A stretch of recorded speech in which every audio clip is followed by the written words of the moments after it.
that live? That's live. The microphone is hot, ladies and gentlemen. Woodpeckers. I had woodpeckers on the browser. I saw that pileated woodpecker again today. He's got this one with the red cap. He's really cool. I think it's the same one. He's working on a telephone pole. It's really weird. There's a telephone pole, right? And it's got like a wire strapped to the telephone pole, bolted into the telephone pole, and then it looks like it's holding it up, like it's attached to the ground. And the woodpecker's working on a hole that's about this far underneath the bolt, right? And the hole's like this big, and it's a big woodpecker, and he's just pounding on it. And he's like, I'm gonna take down this motherfucking telephone pole.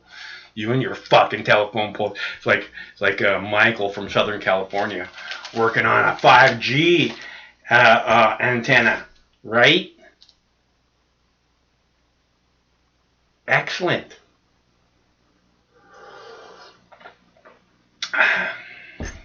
So thanks so much for tuning in, everybody.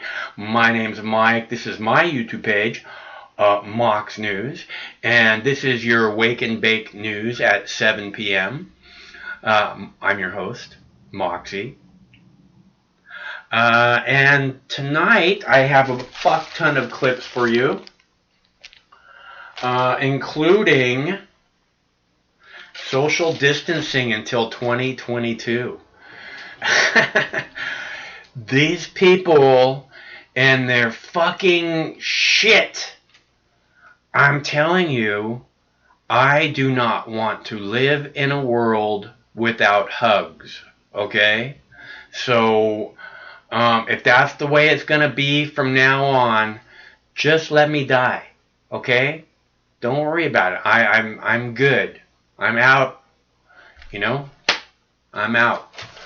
I don't want to live in a world without hugs. End of story. So, and I think that probably most people feel that way, so I think we have to come to a different reality than the one that they're trying to sell us. Because you know that they're trying to sell us this reality. They're trying to say there is no other option. You must, no hugging. No hugging. There's no other option. Just no more hugging. Nope. Too many people getting hugged. That's done. We're not doing that anymore. And again, that's not, this just doesn't work for me at all. And I mean, it's like, I don't want to go out to dinner if I can't hug the people that I'm going to dinner with. I don't want to go to a show if I can't hug the people that I'm meeting at the show or whatever. I don't want to go. I don't want to be, I'm done. I'm out. So do not resuscitate. That's all I'm saying. I'm good. If that's the way the world's going to be from now on, I'm good. 2022. They want you no hugs till 2022. That's going to be the new Mox News t-shirt. No hugs till 2022. Let's see. And I have a video about, it's just testing. I have a clip of an interview with Bill and Melinda Gates, right? And I'll show you that in a minute. But here's the deal. Bill Gates is one of these like emotionless persons. He's like, you could work around him for years and years and years and never see him be happy or sad or frustrated or elated or, excited. He's not that. That's just not his thing, right? So in this interview that I have with him and his wife, his lovely wife, Melinda, I love that name. I really love that name. But these people, are Hmm. But anyways, again, this guy is emotionless, and what I see in him when he's talking about this COVID-19 stuff is that he can barely sit down and he can barely stay in his seat. He's like he just jumping to yeah, oh yeah, he's like, and that's very I mean, again, if there's any Dr. Evil on the planet, anybody who's like this, sinister, looming kind of figure, who's like the James Bond has to keep from, blowing up the world or whatever, it always seems like, to me, he is the closest to fitting that bill. Bill Gates, that is. And I don't. So, anyways, I can play that video for you now if you want. But I have that video, and it just, to see him being excited, is just so strange. It really struck me. And I was like, I'm not going to play the interview. And then, I'm seeing this in it. And I was like, I should really play this clip and point out what it is that I'm seeing. Because, see, I see things just a little bit differently a lot from my experience on this planet. I kind of view things from a different angle for some reason. So that's the reason that I point out these little things, So I again and then I have a clip where they're saying that the industry leaders, right? This is what the Chiron says below the clip. It says industry leaders are calling for more testing before the economy is opened back up, right? And again, this is this narrative that the media is desperately trying to get you to buy into. The media is they're trying to sell this new way of life to you. This is what we have now. And no hugs, and you don't get to go to the beach, and you can't talk to your neighbors, no going to church. I mean, this is what they're trying to sell us, and it's all for your best interest. All with your best interest at heart. Us taking away every single right of yours that we possibly can is only to save you. Right?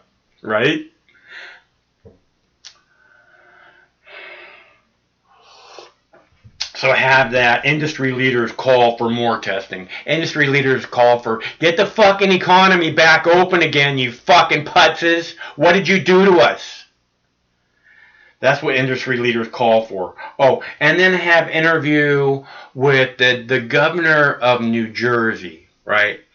And the interview is Tucker Carlson interviewing the governor of New Jersey. And Tucker is talking about like, why are you taking these people's rights away? He's talking about how somebody sitting alone on the beach was fined $1,000 or something in New Jersey for sitting alone on the beach. And then they were arresting people, I guess, in New Jersey for attending church services. I'm not quite sure exactly about that. But Tucker's like, how did you come about the decision to suspend the Bill of Rights and, to suspend the Bill of Rights? How did you come about that decision that it was okay for you to do that you had the power to do that, And, he does this thing where he's acting like he's fighting, to defend your rights. He does this where it's like, how can you be this way? But right before he does that, right? And I put this clip in there so you can see it. I didn't want to play the whole thing because the whole interview is like 15 minutes long. But I put this clip in there. I started it with this clip where the governor says, the new governor of New Jersey says that we must have universal testing, okay? And immediately following that, Tucker says, of course. Of course we have to have universal. So we must have universal testing, and universal testing means everybody in the country getting a cotton swab stuck up their nose. At the very least, I honestly believe it's going to be drawing blood.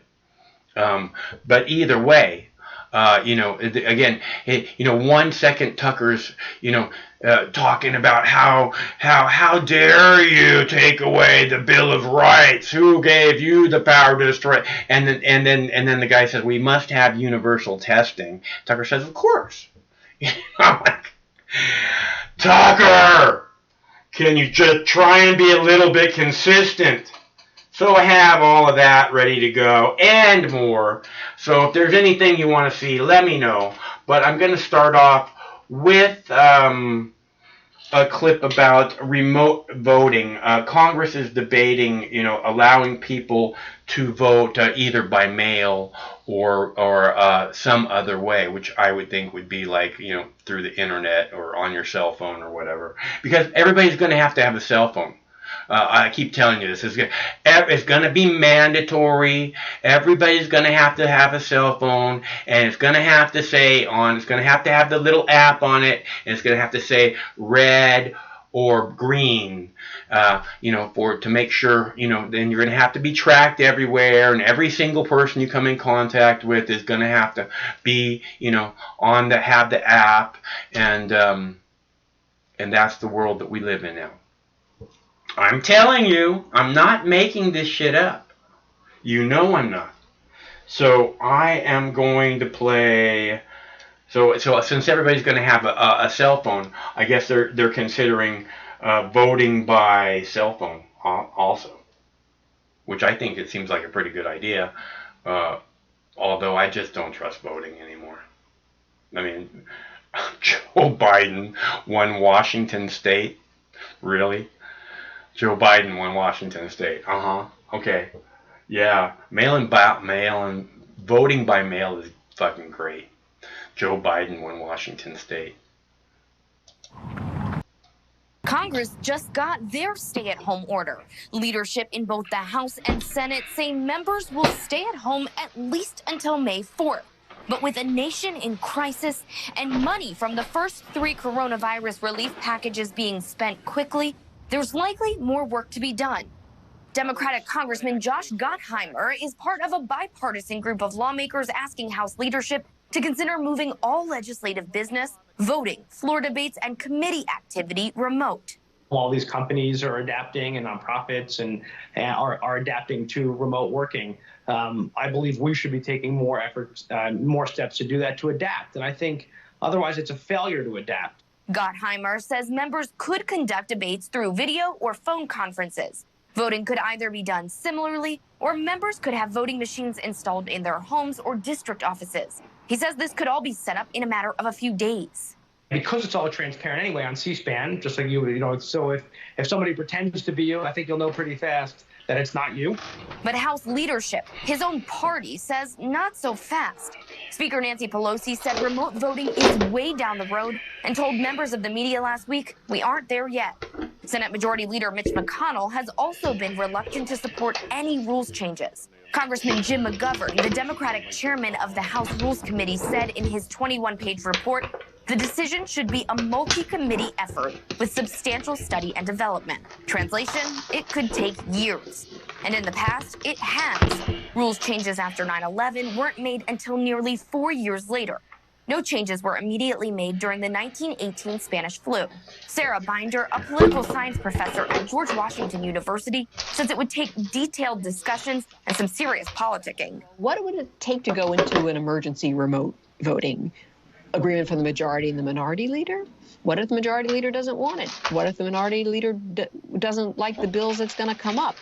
It seems so easy, but in a parliamentary sense, there are a little more hurdles there and some dark corners I think that leaders need to wrap their heads around first. She says leaders are likely opposed for a few reasons, most of which could be massaged. But the politics of conducting business would present a tougher challenge. I think in part that lawmakers are used to being in the room together, and I wouldn't say twisting arms, but the pressure to go along is greater when you're in the room, and it's so much easier to object when you're distant and can't really be immediately held accountable. For now, the majority of members are hoping to pass legislation by unanimous consent, meaning everyone agrees to support the bill without recording a vote.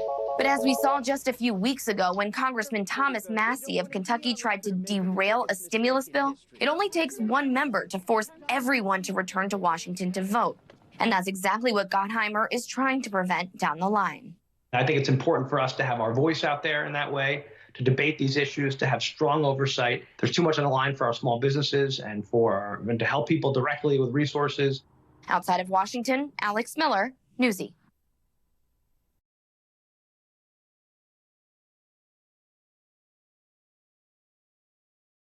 A boogeyman, boogie. I'm telling you, Dwayne, there's this movie on Netflix called Bird Box, right? And it's about this monster, and the monster's everywhere, and everybody on Earth is hiding from this monster. And if you look at the monster, you go insane, right? It doesn't have to do anything to you. You just have to look at it and you go insane, right? So everybody on Earth not wearing masks, everybody on Earth is wearing blindfolds in this movie, Bird Box, and they're walking around with a bird in a box. And if the birds start to go crazy in the box, then they know the monster's there, right? It's fucking insane. I keep thinking I need to fucking be walking around with my fucking Bird Box, man. It's driving me nuts, man. Like I'm ready to just punch out these fucking people walking through Walmart that are wearing masks. And you know what? No one gives a fuck anymore. Honestly, nobody gives a shit anymore where I am. The Walmart workers aren't wearing gloves or masks anymore. They were last week. Nobody gives a shit anymore. They know it's all a big game, okay? Like, they've all figured out. Even the Walmart greeters, like, they don't care. They have a security company doing the greeting now at Walmart. And you know what's pissing me off? This is stupid, okay? This really pissed me off, Mike. Oh my God. By the way, I love you and I want to hug you. And if I was there with you, I'd hug you. Yeah, that's what I do. But you know something? And I wouldn't care. Give me an $800 fine. Fuck off. The courts are closed. You can't fight it anyways. This is ridiculous because, like, oh, man, I went to pick up chicken feed today for my chickens at lunch when I'm on my half-hour break at work, okay? Mm-hmm. They have a sign out front saying, no, I saw the sign last week saying Monday, Wednesday, and Fridays only. So I went there on Wednesday at lunch, and they said 10 to 2. My lunch is at 11:30. Perfect time, right? Right.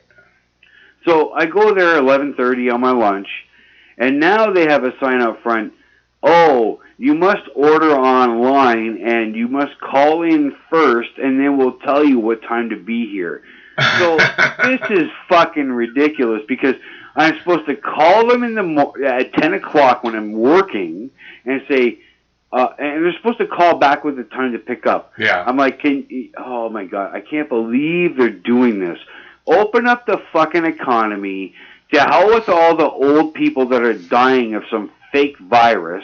They're dying of heart disease. Well, we don't want to say to hell with the old people or anybody else. Or anyone else. All right, maybe that came out wrong. Yeah. But, like, look, we can't shut down the whole fucking world because of 28,000 people in North America that are 90 years old. This is getting ridiculous, man. And you know, like, I'm at the point now. Now, okay. Oh, who's the guy? This Al Grezis Zach in the chat says, "Oh, nobody's standing up for him." Like, look, man, Michigan is freaking out right now. You guys, everyone has seen how Michigan decided to deal with the tyrant today. Lock down the streets. Blow their fucking horns. No matter what, if you're in your car and the guy next to you in his car is blowing their horns, okay, you're 6 feet away. Yeah. Yeah. So you know what? That tyrant, Gretchen Look, I got German in my blood, but Gretchen is just such a gross name for a woman to have. Gretchen sounds like, oh, she's a evil woman. And you know what? There's no fucking way I'm taking a vaccine. Mike, I know you won't because they're gonna. Will you, Mike?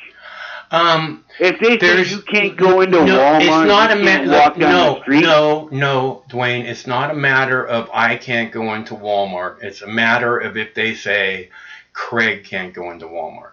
If they say Craig can't go into Walmart, listen to what I'm telling you. Listen to what I'm telling you. Craig is a very important businessman in this community. He has a lot of clientele all over the city, all over the state. And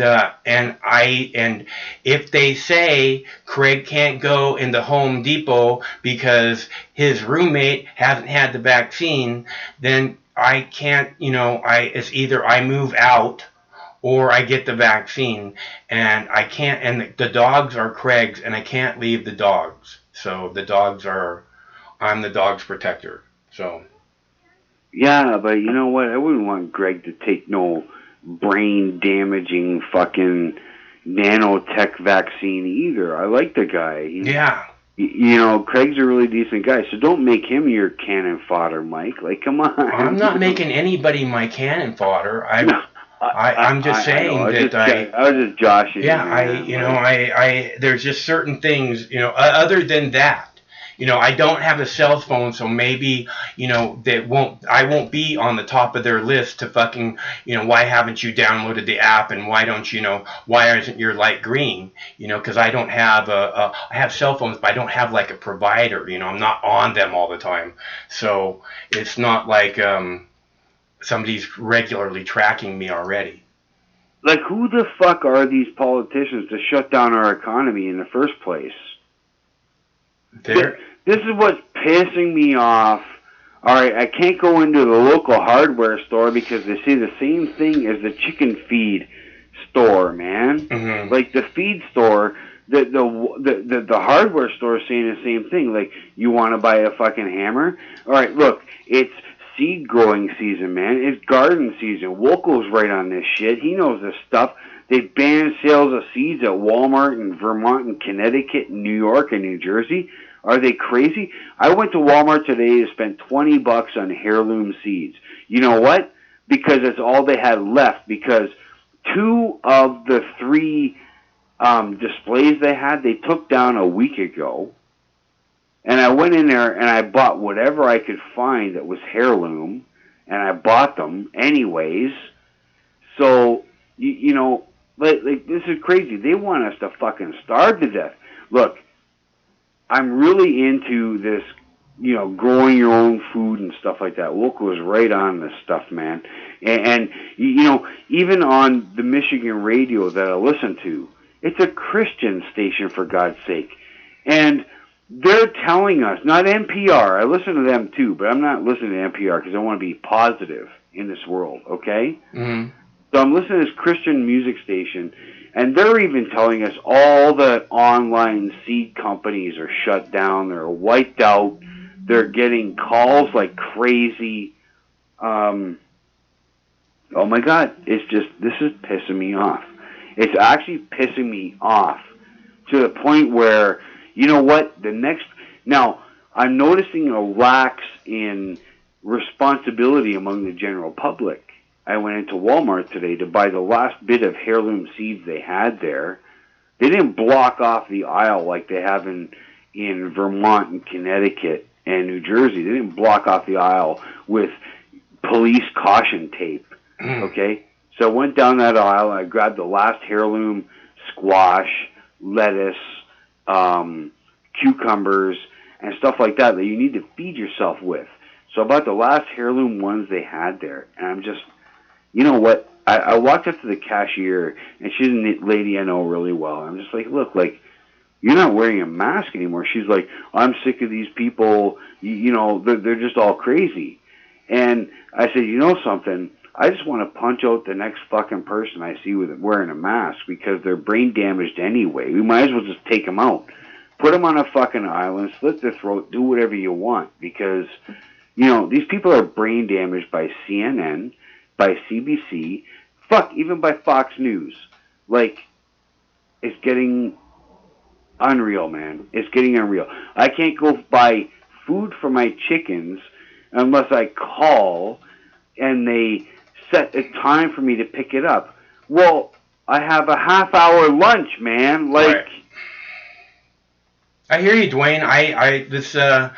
And this seems like, you know, just a big excuse to take over everything. I mean, that's what I see, is that this is, you know, as someone was saying the other night, they were saying, you know, this is like part 2 of the 9/11 takeover, you know. Like, at this point, and you know what? I don't think we're out of the woods on that yet either. I wouldn't be surprised if this is just some big cover for some terrorist attack or a war. You know? Mm-hmm. Like, this is such a game they're playing with us. And it's stupid. 28,000 people. All right, let's take the United States numbers. All right? 28,000 people have died in the United States in 2 months. There's 350 million people there. Which is really weird, because it seems like we have 5% of the Earth's population and 25% of the cases of COVID-19. Yeah. Well, you know what? All right, maybe it's because the United States actually has real testing. I don't know. When it comes to testing, I don't want them shoving something in my nose, man, all the way down my throat. All the way into your fucking brain, dude. Go ahead. Oh, my God. I think that's giving you the fucking virus. Yeah, that's... They're giving you something. You know, I don't want to be Mr. Conspiracy, but come on, you got to think about this, man. Like the guy from Project Veritas, he went through one of these drive-through testing places. They shoved it right up his nose, right down his throat, and it's like, oh my God, that looks like it fucking hurts, man. Yeah. I don't want to do that. Yeah, I understand it's very not very nice thing. Yeah, like, can't you just cough on a piece of paper? Yeah. Like, you know, like, they should be able to figure that out if you just cough on a piece of paper. They want blood samples, dude. They're going to take blood samples from everybody. Yeah, and I think these vaccines are going to be nanotech. Yeah. And I forget where I saw this in the last 2 or 3 days, where the nanotech mixed with the 5G, I don't want to, oh my God, the government of Canada is talking about charging people who bring up the 5G. What else was it, Jane? 5G and what? That it was made in a lab in Wuhan, China. What else? Okay. So no matter what, if you bring up that it was made in, you know, it was a bioweapon in a Chinese virus and, you know, Chinese lab, and that it could have something to do with 5G, the government of Canada is saying the RCMP should have the right to arrest you and put you away. That's insane. That's what's happening here. Yeah, that's insane. So once again, CBC gets their way. You know, government propaganda rules. Once you listen to somebody else, you're garbage. You need to be killed and disposed of. You know what? I say, fuck it. Let's kill them and dispose of them.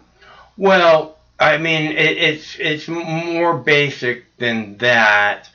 You know, it's that it comes. I love this movie, this V for Vendetta movie, and in that movie, like the main census is that, you know, governments should fear their people, not people shouldn't fear their governments. You know, people have the power, and for whatever reason, you know, they act like they have no idea about that.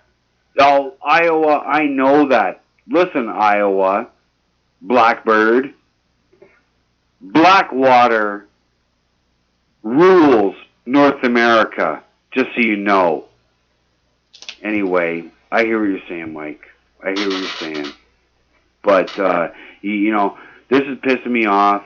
Now, on the bright side, I've got some really awesome little seedlings that my wife and my children and I are babying every day. Well, that we're going to I'll tell you into a garden. I'll tell you what else on the bright side. You're saying that all the seeds are shut down and you can't get anything. All of the seed banks are sending me all the cannabis seed banks are sending me massive emails about 420 sale, and we have lots of seeds. Come and get them. So see, that's ridiculous. Now, explain this to me. 420. You can buy all the fucking pot plants you want right now for a sale. But you can't buy a fucking tomato plant. You can't buy them on sale. You can't buy them, period. So why are they pushing fucking dope on people when these people can't, when they get the munchies, they can't even eat a fucking tomato? Like, alright, dude. All right, I get what you're saying. I'm not against weed, all right? I'm totally for it. I don't smoke it. I don't want to grow it, all right? I got a family with children. I know what you're saying, Mike. I hear your arguments all the time. But the fact that 420 seed sales, well, then if that's the case, fuck, man. Send me, you know my email. Send me a fucking a website, because you know something, I can't buy fucking tomatoes right now. And listen, like, honestly, you can be stoned all you fucking want. I have no problem with that. But if you can't eat, and they're shutting down poultry plants and beef plant, slaughterhouses and pork slaughterhouses. I don't care about the pork, but seriously, like. They're shutting down chicken and beef slaughterhouses here in Canada, and they've done it all across the United States. I'm reading all about it. I got a couple of good people I follow on YouTube that are onto this. They're shutting all these plants down, man. Like, dude, we gotta stop this shit. We have to stop it now. We have to open up the fucking economy. If it's not too late, 2 more weeks, it's over. It's absolutely over. In 2 weeks, we won't have an economy left. We won't have supply lines left. We won't have anything left 2 weeks from now. Fuck, man. You know what? Fine. I'll stay here on my farm, grow food for my family, and kill anyone who steps foot on this property. I'll put a knife and cut their head right off. Now, do I have to think that way now? I hope not. Because I wouldn't want Mike News, Mox News walking up and saying, "Hey, Dwayne, can I have a tomato? Cha-cha! Cut your head off. You on my property. No permission." Like, all right, is this shit hits the fan or not, man? Like, seriously, we got to get the economy back. Forget it. Open everything up. Open everything up at this point right now. Fuck it if a whole bunch of 85-year-olds die. I'm sorry for your grandma. I loved my grandma too, okay? But, like, look, man, they're not letting you buy fucking seeds. They're shutting down the beef slaughterhouses. They're shutting down. They're throwing thousands of pounds of onions on the field to just rot because restaurants aren't in business anymore. Dude, we gotta I played do that story yesterday. What's that? I played a story yesterday about farmers throwing food away. Yeah, this is ridiculous. And you know what? Like, all right, listen. I don't want to plug on your channel. I really don't. Ice Age Farmer.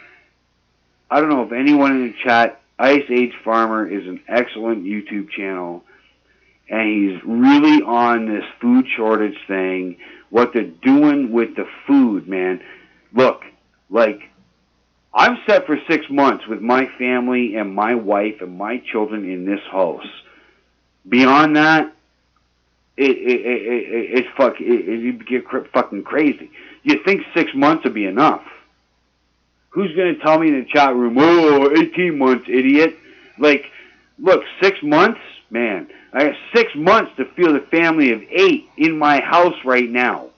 And we have seedlings, and we have chickens and ducks and eggs and all this shit. And they're fucking gonna shut it down worse. Worse. They're talking about opening it up, Dwayne. They better open it up.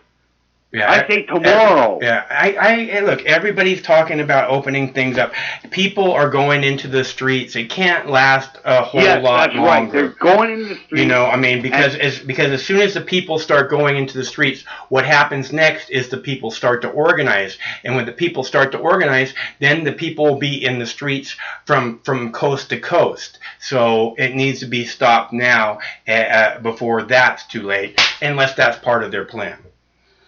You think they're going to care, or are they just going to say, all right, fine, this is an illegal fucking thing? Well, it's one thing, Dwayne, it's one thing, bullets, and then it's one thing to deal with ammunition. Dwayne, it's one thing to deal with people who have all they need, that are protesting, and they're just like, you know, they got everything basically. They really don't have anything to protest about. They're just protesting because, you know, fuck the government or whatever. It's one thing to deal with those kind of people. It's another thing to deal with actual people that are terrified about whether they're going to have food next week. Okay? So those are very different things. That's true. Like, we're set here. Mm-hmm. After 6 months, though, man, like, come on. Who's set for more than that? Not eating crap dinner. Like, seriously, you know, like, at least we're going into the growing season at this point. Mm-hmm. At least. So you can starve for 2 months, you're going to grow tomatoes by the end of it, you know? Yeah. But what happens when, you know, who was it, Jane, that said it was perpetual COVID? Who was it? Bill Gates, probably. Who knows? But they're talking about how this is going to be perpetual, every year kind of thing. So you know what? Come November, we're fucked. My wife's going to have to can hundreds of jars. And you know what? Maybe she should. You're not going to help her? Well, of course, she's going to hone her skills, right? Like, at this point right now, we have a garden that's going to feed us for a year, but we're going to have to eat out of jars. And you know what? Well, it's better than not eating, though, that's for sure. That's right. A friend of mine said, oh, what do you care? And it's like, look, man, I got 15 chickens weighing 15 eggs a day. At least I can eat a fucking egg a day. Now, when shit hits the fan, though, there's going to be some poor-ass people that are going to come out to the country and start killing chickens and stealing your chickens.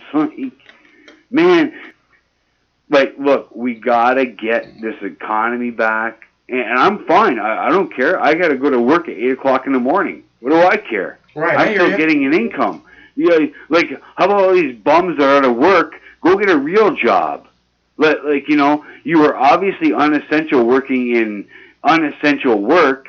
Go get a job in an essential work. Go pick beans for your living now. You know, like, this is what's pissing me off, man. Like, I don't think I'm actually essential work, but the government says I am, so I'm going to. You know? I'm going to work. If you have work, you want to work, yeah. Yeah, absolutely. Now, they've cut me down 10 hours a week, so now instead of 40 hours a week, I'm getting 30. But, you know what? At least I got a job. There's a whole bunch of people. I can't believe, like, all those people, oh, man, where was it? San Jose, I think they showed that video all over the internet 2 days ago. Lineup of 6,000 cars going all out the interstate and stuff. Mm-hmm. These are people who haven't prepared. And those are the people you're going to have to be careful of if you've prepared. Now, I'm not prepared for 5 years of a fucking economic lockdown. My worry is the power grid going down, man. I got a freezer stuffed with food. Yeah, that would be pretty messed up. Yeah, you know, I hope it doesn't come to that. But, you know, Mike, like, it just makes me think. And you know, like, I got to crash because I have to work in the morning. And I'm going to pay taxes, you know, to the government that is going to give it to someone who is non-essential, like working at a nail salon or something. You know, and I get that. Sometimes you got to pitch in for your neighbor. I'm giving friends money. I can't give to Mox News because I'm giving friends money. Like, because I'm trying to help out, man. I really, really am. And you know what? All right. I told you last week I sent some money. I'll send some tomorrow. All right. Promise, bud. And anything would help a lot, Dwayne. The donations have dropped off to nothing. I've gotten one donation since since March 25th. So. Yeah, that makes sense, man. Nobody's got any money. Well, it's not that they don't have money; it's that they're afraid of what's next. Well, yeah, you got to be careful, man, because, like, okay, what do? When you go to the liquor store and they say, we're not taking cash anymore. Oh, that's not true. I did get a donation last week. I did get a $10 donation last week also, which was very nice, and I don't want to act like I don't remember getting that. It was very nice. It was on Friday. It was Dabs for Donation Friday. I got a $10 donation. From you don't know. Well, you should name that person, because that person is a good person, because at this point... You don't know. You don't know as that person. No, like, it must be tough, especially if you're relying on donations for everyone. Like, man, this whole situation is fucked. There's no way, like, okay, the title of your video is all about taking a forced vaccine. Not a chance, man. Not a chance. There's monkey pus and snake venom in that, and everyone in chat knows it. You take that, you're as good as dead. You know that. Mike, you know that. And I don't know anything about this vaccine. What I do know is that I do not trust for-profit medicine. It's done nothing but lie to me for the last fucking 40 years, and I'm not going to buy into their lies anymore. I agree with you, Mike. I agree with you. Keep doing what you're doing, my friend.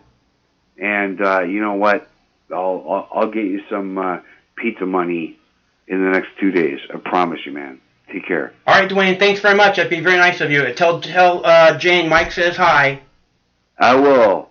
All right. Hey, take care, my friend. Thanks for calling. Talk to you soon, I hope. Yeah, hey, take care. Great show. I'll watch for the next 45 minutes.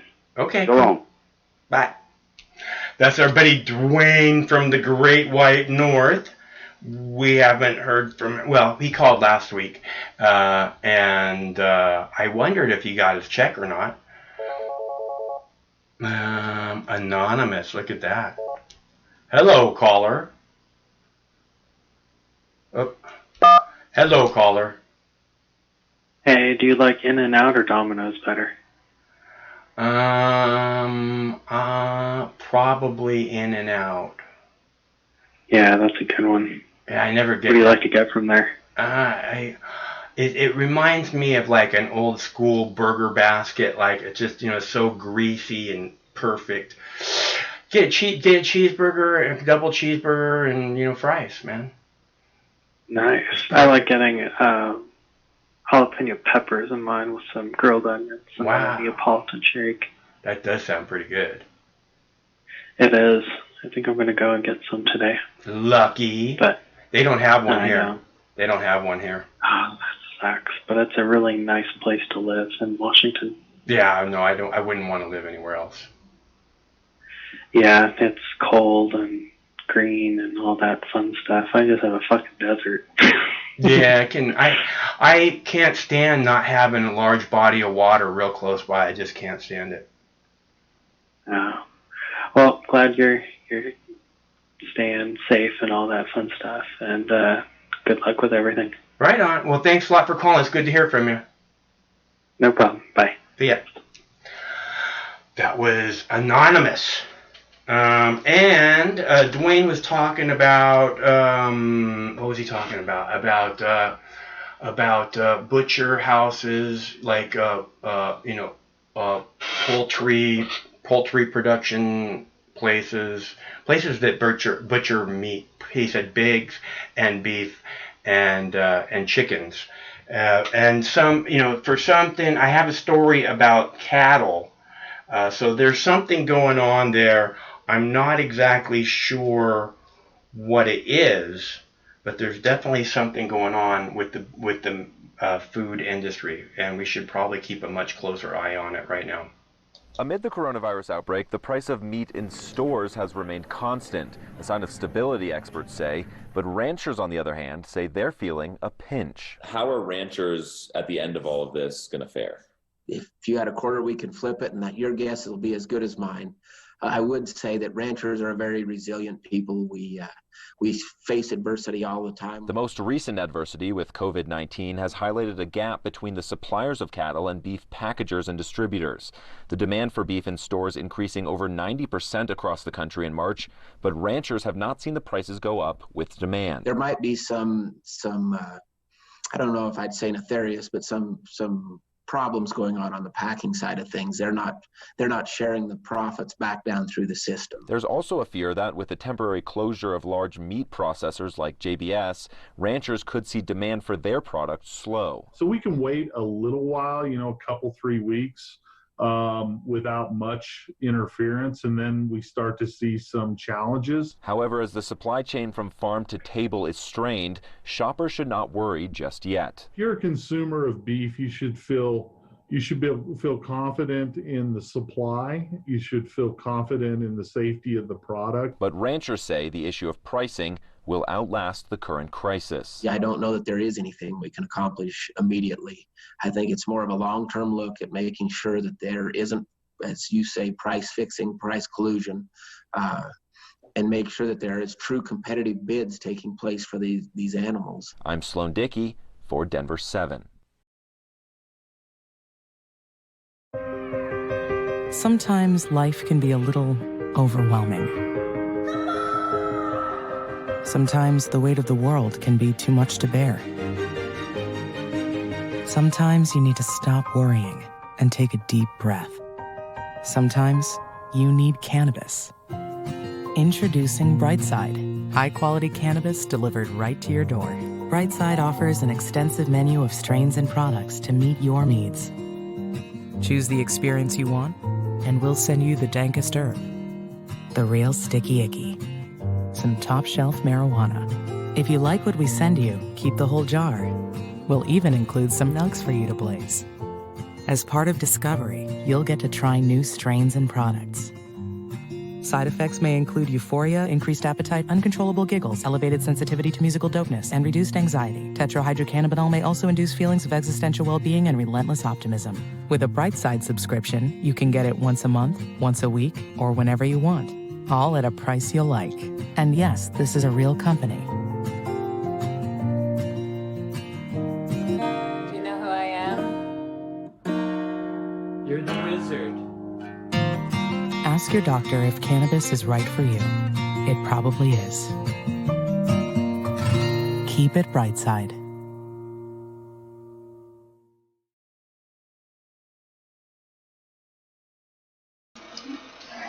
All right, everybody, I got the bong all heated up. If anybody wants to join me for a big fat puff, I am going to make that happen in just a minute once it cools down a little bit. We have Al on the phone, not Owl, Al. We have Al on the phone from Illinois. How's it going, Al? It's going good, just freezing my ass off. It's been unseasonably cold. We actually broke a record last night for cold sucks. That does suck. I was asking I was asking Michelle from Texas yesterday. I was hearing that it was snowing in Texas yesterday. It snowed here this morning. I mean, flurries didn't stick. It melted as soon as it hit, but yeah. I mean, you could see it. Wow. It was fucked up. Yeah, that's pretty messed up. Today is the official average last frost date, and usually in this area, we're pretty good. They like to warm up in March and then send that fucked up frost in the middle of April in this state. That always happens. I don't get it, but it's still a lot better than Michigan because I'm sure Dwayne in Canada knows he doesn't have nothing outside yet. Nothing that's not frost, that can handle the frost. Spinach could probably handle it up there right now, but that's about it. Yeah, I'm putting some flowers outside next week. I'm pretty sure. It looks like it's pretty okay here for next week. It looks like, because I really want to get it. The weather here is so nice, man. It's just sunshine, sunshine, sunshine, and I want it, but at the same time it gets a little bit cold at night, Yeah, that's the fucked up thing is that snowed this morning, and then by noon the sun came out. It looked gorgeous spring day, but it's barely 40 degrees out there. Yeah, that's. But yeah, I wanted to call because you just said that clip about the agricultural pipelines being all jacked up, and people flipping their legs and shit. First of all, when it comes to beef pricing here in the States, we have been overpaying for beef because we've been exporting more than anything. And we had to stop all that with this COVID. Nobody's buying anything from us right now. We are the disease plague of the world. And we're the one country where it's just hit widespread and has hit no major roadblocks. And I figured that was going to happen back in January when we talked about this, because you see what our government's illusion of protection has just been, that an illusion. You know, our military doesn't protect our borders. No, we got to build fences for that and use our military to go invade colonies. You know, that's bullshit. Our government's never protected us. Did a shit job in 1918. It's doing a shit job in 2020. You know what? The government's job is not to protect us. The government's job is to protect our rights. And that's what the fucking problem is the government pretends like it's fucking protecting us, which it absolutely is not. And it's not their job, and they spend trillions and trillions of dollars pretending like they're fucking protecting us, when all they're doing is going around the world and creating enemies that they can war profiteer off for generations to come. So this government does not protect us in any way. And if you think that they're trying to protect you from the COVID-19, why would they all of a sudden care about that? Okay, they are not. There's some fucking bullshit game playing going on, and we pretty much all know it. Go ahead, Al. Right. No, you're absolutely right. But back to the agricultural issue, and Wilco's talked about it. Other people have talked about it. The big reason why these farmers nobody's buying off these farmers is we have an oversupply of food right now. In this country, there are 3 major supply chains that a farmer can sell to. They can sell to a grocery store, they can sell to government institutions, which are schools and prisons, or they can sell to the restaurant, resort, hotel industry. 2 of those industries are fucking closed down, and there are sure prisoners are still getting the rotten food, but there's no school kids drinking milk. There's no school lunches. I mean, in the cities there are. I know around here they offer school lunches, but there's not really many people actually taking them up on the offer in these small little towns around here. You mean right now? You mean right now during the virus, or you mean normal? Exactly, during the shutdown. Yeah, during the shutdown.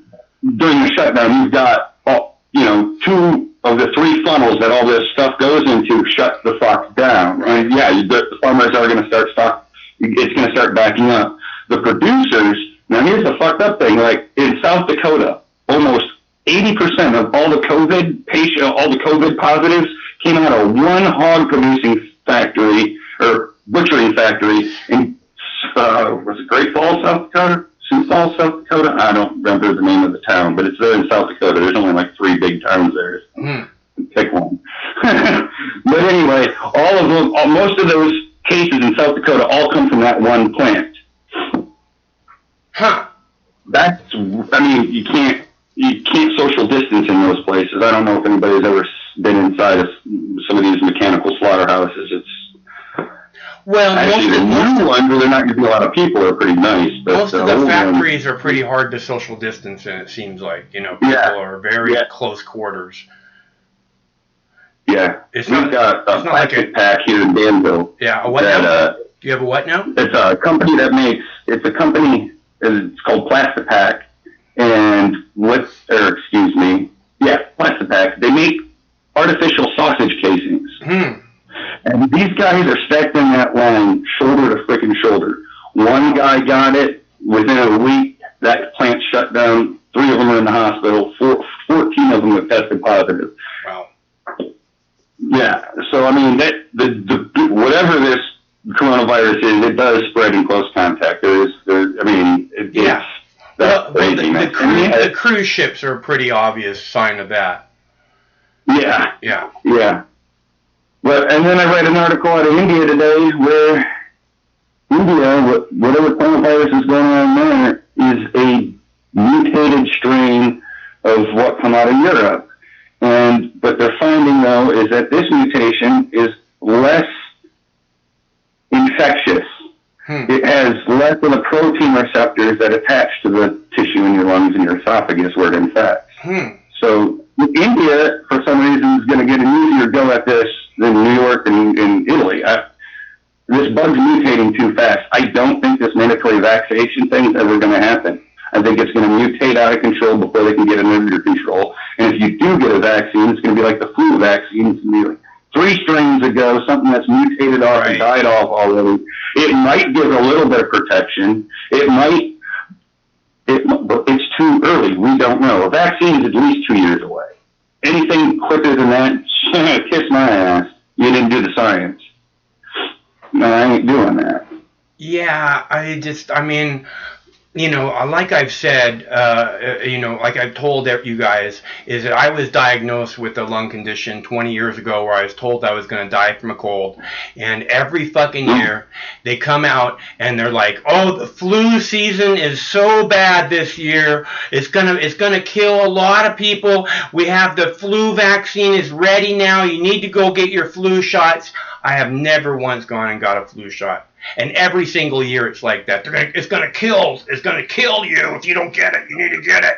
You know, fuck you, stay away from me. I just don't trust for-profit medicine, dude. I just don't think it's in our best interest. Yeah. It just doesn't seem to be in our best interest, you know? No. And the system, the institutionalized system, the way we do medicine and modern medicine, yes, it can save lives. I'm not gonna say that, you know, when you get an infection, they can't treat it and you'll get better. And that wasn't available 150 years ago. You got an infection, you just had to fight it off, or, you know a damn witch doctor that you knew the right plants to pick. But what I'm saying is modern medicine does save lives, but the butchery of the economy that these fucking institution does in this country is astounding. The billions of wealth that they extract from people. And we're the only country that does it this way. That's what really fucking floors me, is how we've let them get away with this for this long. And they just lie to us. I mean, you talk about knowing the right witch doctor. These people act, you know, like half of their fucking shit is guessing. You know? Yeah. Oh, well, let's try this and see if this works. Fuck you! And now I have side effects from that? Whose fucking brilliant, educated idea was that to fucking do? What is wrong with them, you know? I mean, I don't want anything to do with fucking for-profit medicine, dude. Nothing. No. It shouldn't even be in the same fucking thought. Medicine, healing people, that's an industry that should never be for-profit. And in my opinion, the same goes for education. It should never be for-profit. But we live in a system where everything is monetized. Right. All that matters is making a shiny penny. Yeah. You gotta pay. You gotta make that penny so that you can take that penny and. Well, if you don't take out a loan, you can actually create wealth. If you don't make that penny, you are a worthless human being. Nothing matters. Nothing matters unless you have that in your pocket. If you do not, you are worthless. Literally. In certain people's eyes, I've found that more enlightened people look beyond material bullshit. And, you know, see a human being for another human being. But I do understand that is a minority, it seems like, in this world. Well, you try and, I mean, I'm just saying, you try and get anywhere with nothing in your pocket and see what happens. You know, very, almost no one's going to help you. And those who do are basically just trying to get you some food, you know. So. Yeah. When you got nothing, you got to take care of basics first, you know.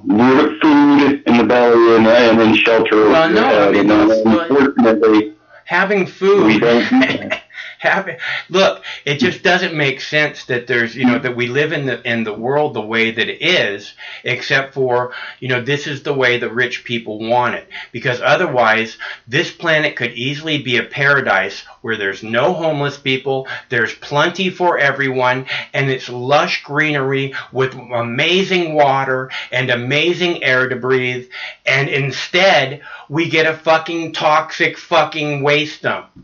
Okay? So, and why? Because that's the way the rich people want it. That's the way it is. But the rest of us have a responsibility to ourselves to make it a pretty simple choice, I think. Are you going to be a consumer or are you going to be a producer?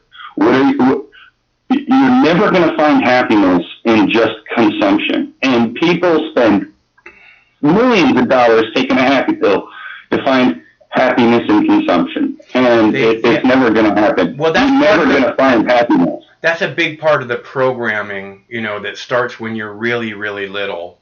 That, Yes. Having this thing is going to make you happy. Having that thing. I've told people again and again. People say, oh, when I get my new computer, I'm going to be able to do all this fucking amazing shit.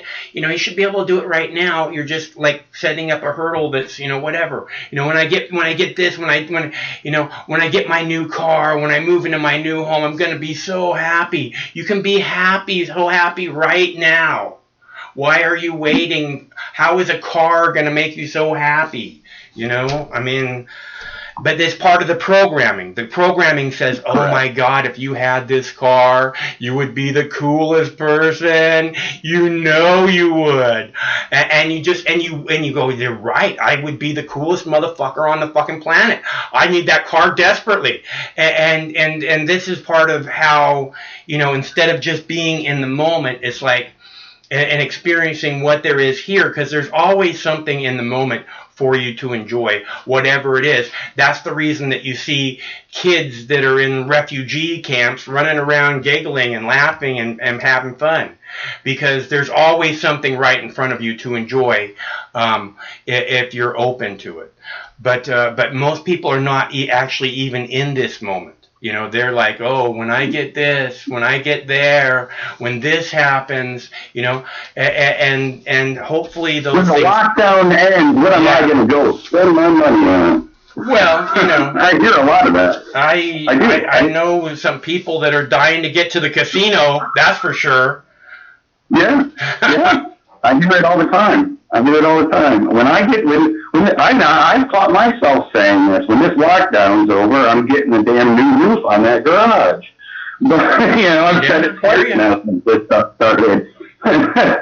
But finishing up what I was saying earlier about you're going to choose to be a consumer or a producer, you're going to find happiness in production. And what I mean is the art of creating anything is just that. It's art. And when you create art, you are literally doing what you were put on this earth to do. We were made to be creators, to take from the ether an idea, an image, an abstract, and actually bring it into existence. I mean, that's engineering in a nutshell.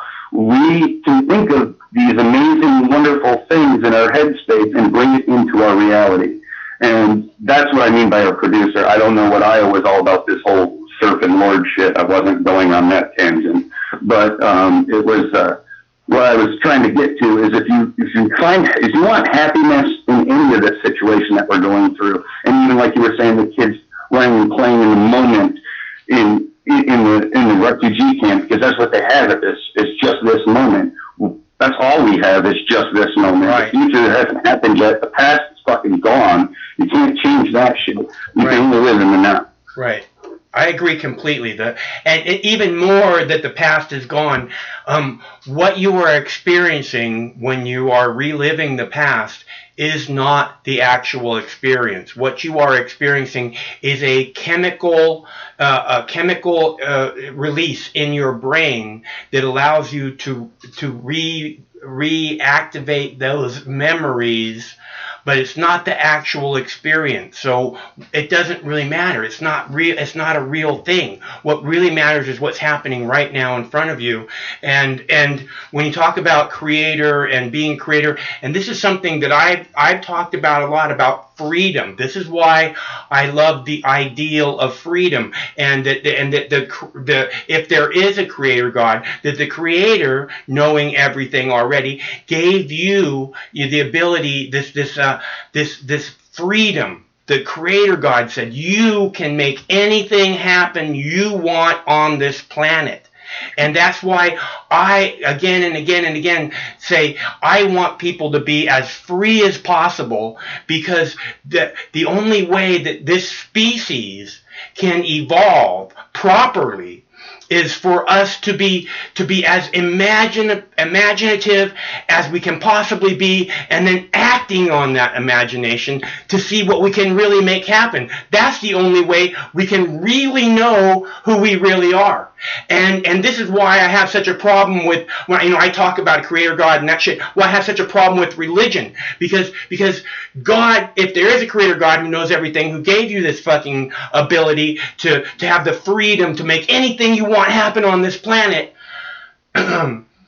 it seems to me organized religion does nothing but try and take that away from you.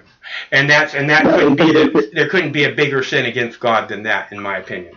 One, exactly. No, organized religion is just another means of control. No different than government. It's literally the same thing. It's an older form. I believe the religions came before actual governments, other than maybe outside a tribal council type situation. It was really once we started organizing behind. Well, the birth of civilization actually brought the main story of an overt God into our lexicon, but there was a big paper in an archaeology paper or journal last month about that they pretty much figured out that this big religion as we know it only came about after civilization, and that kind of makes sense because you need civilization to have a specialized culture. But I'm going off on a tangent here. The other thing I wanted to talk to you about was 5G. Now, I'm not going off the deep end on the 5G shit's going to fry your brain or fuck your cells up, because I don't believe any of that. That's just fucking nonsense made by a bunch of people who don't want, and very much understandable, Chinese telecoms operating in our airspace, sucking up all our data. I understand. I don't want Chinacom doing it. I don't want Google and Facebook doing it. I don't want Verizon doing it, but that's the world we live in. Right. The thing that freaks me out about 5G is the amount of power and bandwidth that they can push out to the Internet of Things. And you talk about the vaccine or the testing and the tracking. You need that 5G to have that kind of cellular network to get that shit going. That's the danger of it. What they are planning on doing with this faster speed and more bandwidth is, it's not that it's going to destroy biology or cause you to go crazy. It will cause you to go crazy because they'll be able to lock people down like they are, or trying to. With the 5G, they'll be able to lock people down? Yeah, the 5G is going to give people almost like cellular broadband type speeds, real good speeds.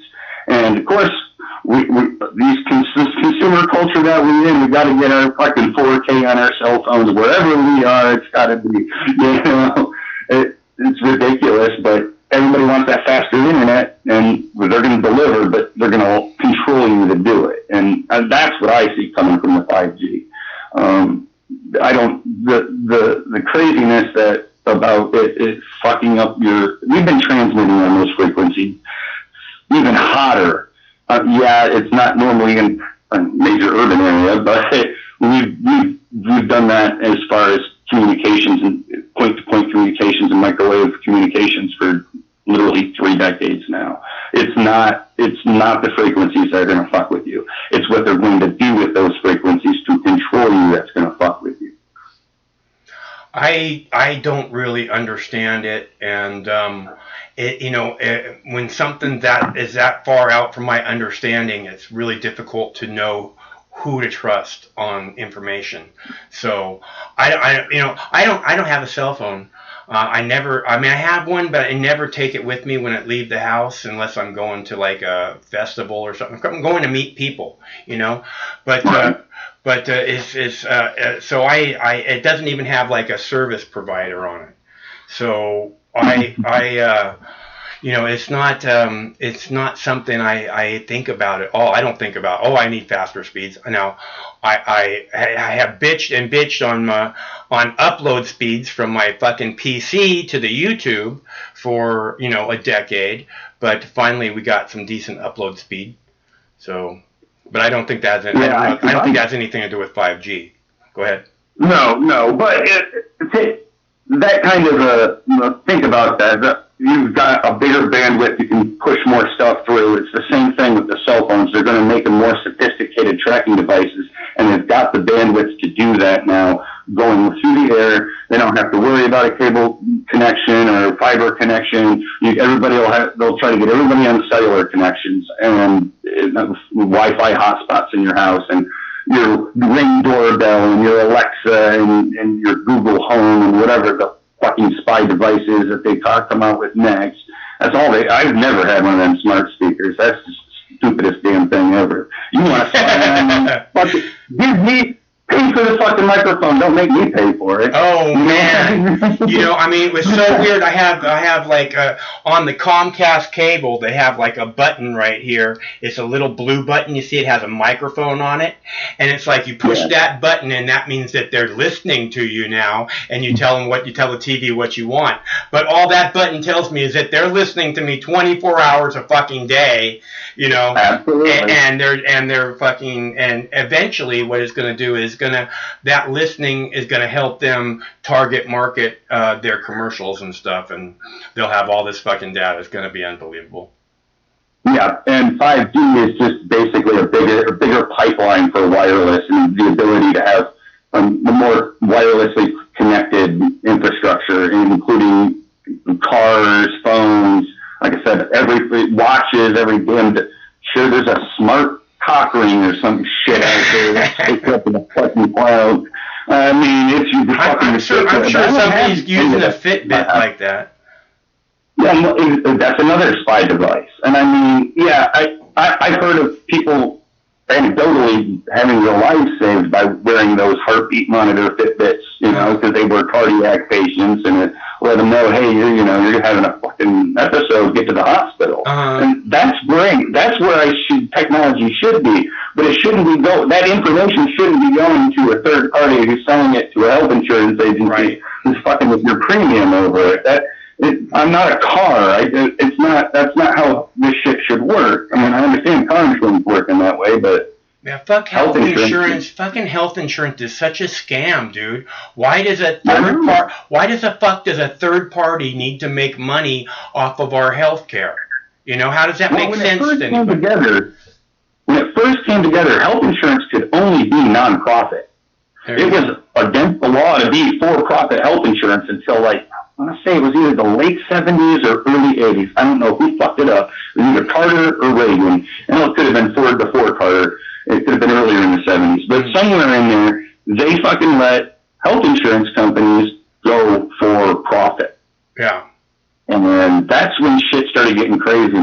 That's when you first heard about HMOs, which was literally patient farming. These doctors would have 3,000-4,000 people that they got paid for $20-$30 a month per patient, and that's the only person as a patient you were allowed to go see first was that guy. Yeah. You didn't pay an office visit, but he got paid whether you went to see him or not. So they would hoard all these patients that they had no way of being able to actually see any of them, that major, and they're making millions and millions and millions a year. It's ridiculous. Yeah. And it just snowballed. And of course, you get these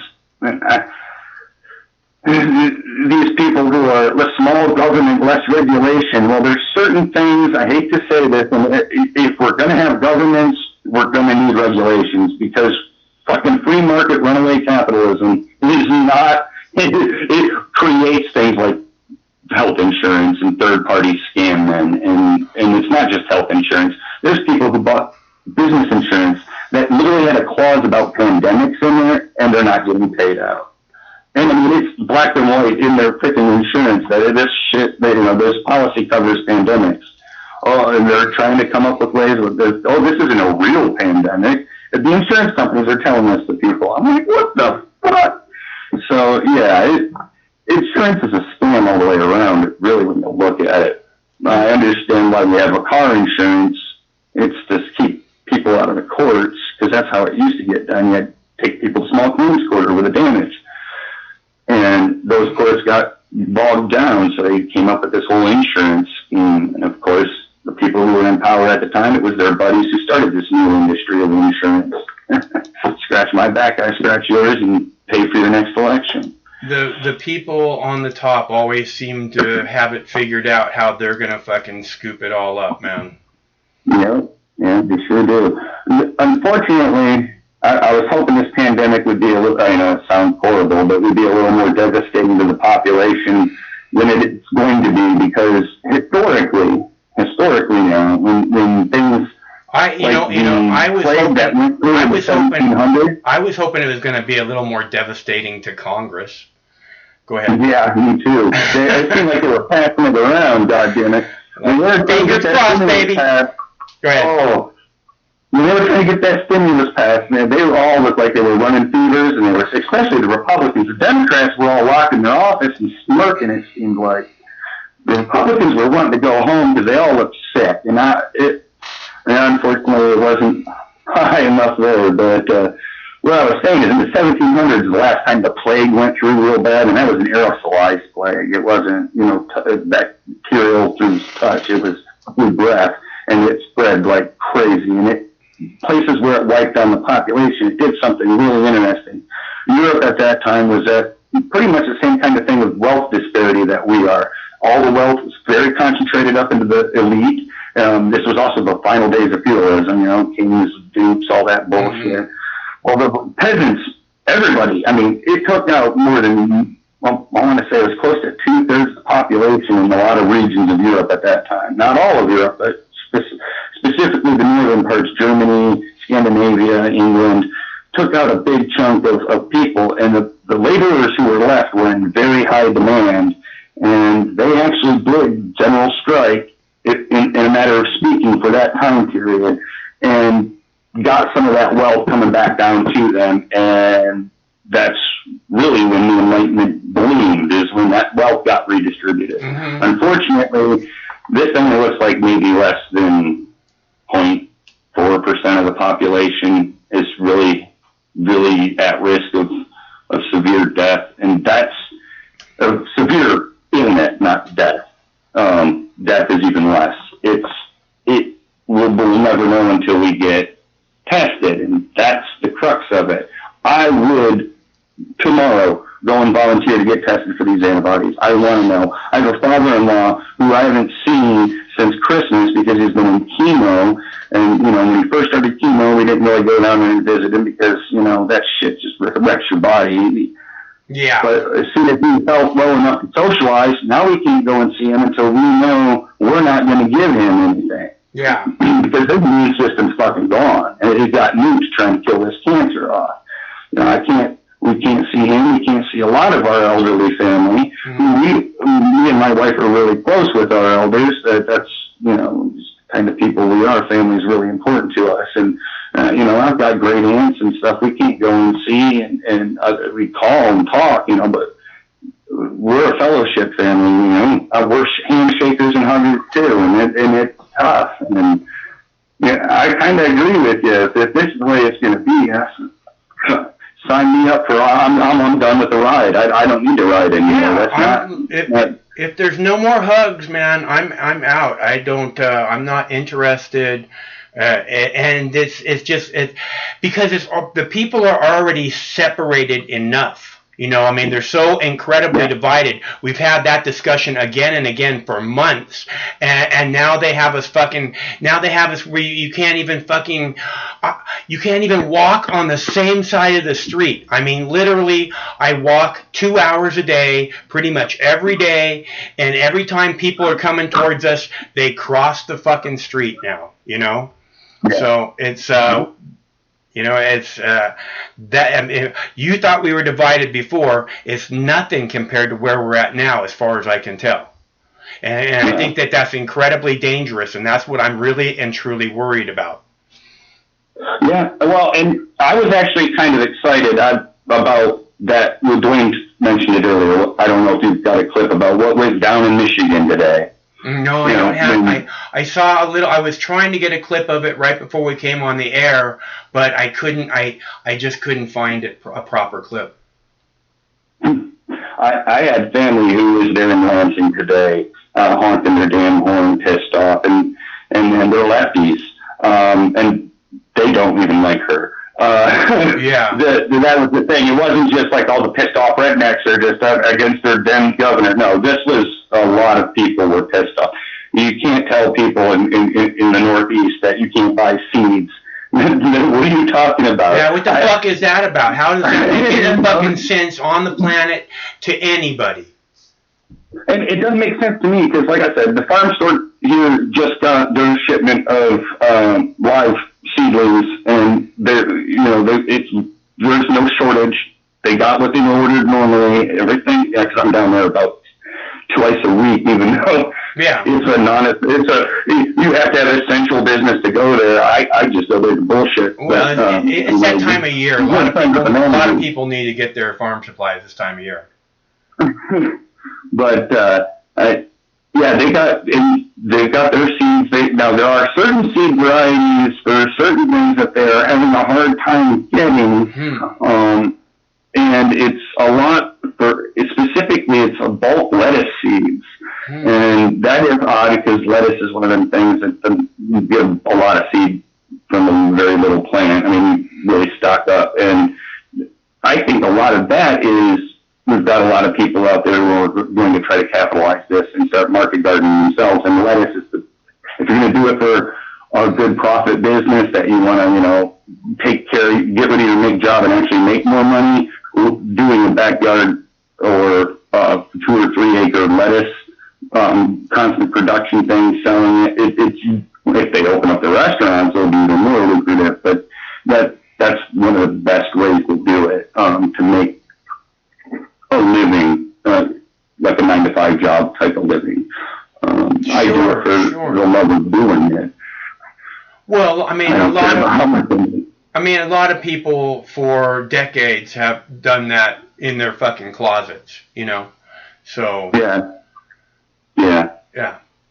all different kinds of herbs. Oh yeah. But that's a good, I think I hear what you're saying about the seeds. I think listening to what you're saying, I think that it sounds like to me maybe people are hoarding the seeds like they did with the toilet paper, and then they start selling the toilet paper for $16 a roll or whatever. If it's a fucking pack of seeds that's going to feed your whole family, how much is that worth to you, buddy? Right. But what he was specifically saying was bulk seed. And that's not like your little packets that you get in little burpee bags or whatever. Yeah. I mean, these are, this is bulk seed, and he's having a hard time ordering that. That does seem odd. I think that's a supply and demand thing where there's a lot of people that maybe they are hoarding it. That is a very good possibility because, a lot of those survival kits where you get all your, plant 3 years of food in this one bucket for $69.95. Those people sold out of that. Of course, they want to remake their buckets like that, and they use a lot of bulk seed to do that. The little survival buckets that they sell them, it's Joe Show and shit like that. Guns and Ammo, if you look at the back of their magazine, it's full of that kind of stuff too. Yeah, classifieds. But anyway, where I was going with is he's not seeing anything that should cause anybody a major alarm or why they would be shutting down. Because I talked to him about that. I've got family who still farm in Michigan, and as far as agricultural seed, they're not having any problem. My dad's got all his clover, no problem. All of his corn, all of his oats, no problem. Prices on the corn are actually cheaper than they've been in years for the seed, which he thought was odd. But it's weird that they're doing things like that. It's almost it's not just Michigan. Vermont's doing it. New York's doing it. These governors are they're being too controlling for no reason. I mean, if they're in one side of the store shopping for frozen food, there's no reason they can't be on the other side of the store. Yeah, which is the problem, is that these people in power now seem to be grabbing all the power that they can, somehow justify, and that to me is, you would think, again, the people they're not there to protect us, they're there to protect our rights, and I don't see them doing that in any way, shape, or form. That's what they swear. That's what they swear an oath to when they take their office, to defend the Constitution, which is your motherfucking rights. Defend the Constitution against all enemies, domestic and foreign. So that is not. That doesn't mean that they're here to protect you against all enemies. They're here to protect your rights. Okay? So, and this fucking bullshit, fucking endless war crap is just, I mean, how are they protecting your rights with this endless drug war? Nobody's being protected at all. And nobody fucking stands up and fights for anything else. Yeah, you're a few years older than me, so you might actually remember a time when the government did that. I was born in 1980, and I've never been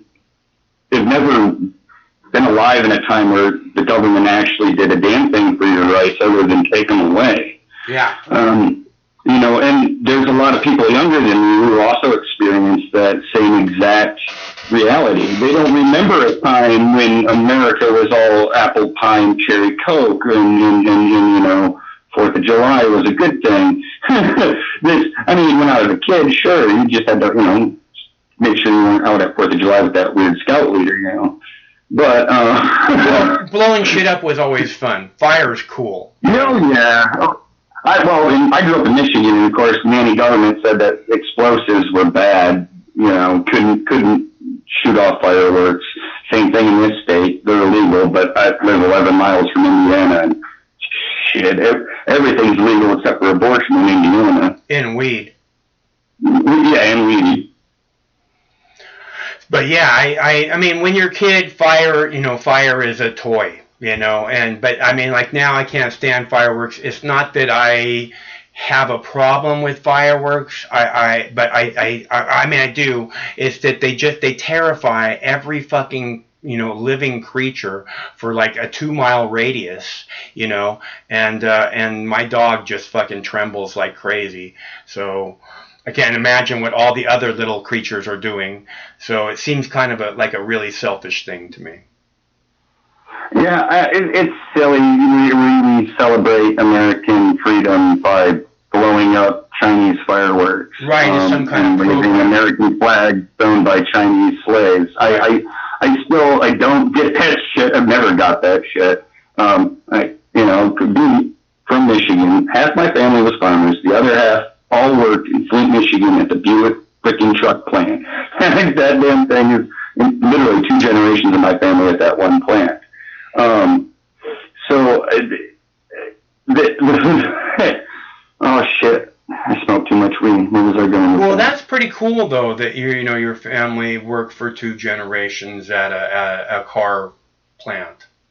I like that. It was cool until the plant said, fuck you, fuck all this town, fuck all the tax breaks, fuck all the workers, and we're going to move this plant to Mexico. Right. It was great till then. Yeah. But yeah, I think that's where I was going with trade policy. But yeah, thank you. Anyway, I'm getting pretty fucking ripped over here, and I've taken up too much of your time already. No, you're not taking up too much time. You're not taking up too much time. I'm glad that you're enjoying the cannabis. I think the cannabis really helps to keep people strong. So, go ahead and indulge all you like. It really will help you continue to stand upright and continue to move forward in some of the hardest times. So, don't forget to eat your marijuanas. Never. All right, sir. You have a good evening. Hey, it's really good to hear from you. I look forward to talking again soon. All right. Bye. Later. And that is our buddy Owl. Owl. I don't know why I keep saying Owl. That's our buddy Owl from Illinois, where they have the newfound cannabis freedom, and I'm very glad to hear that he's enjoying it. Why are you itching? Do you need a bathie? Do you want me to go put you in the tub right now? Should we switch the live show over to a bath for the girl? No itching. To take this call. I'm pressing 1. Hello, caller. Michael? Peter! It's Michael. Peter, how are you tonight? I'm good. How are you, buddy? I am good, too. It's a beautiful day here in the Northwest. It was? What'd you do today? Did you go outside and... Yeah, I went for a long walk. There's this spot, this all like wooded area. I take the dogs there and we go off the leash and just walk around trails for a couple hours. It's a very nice thing to do. Nice.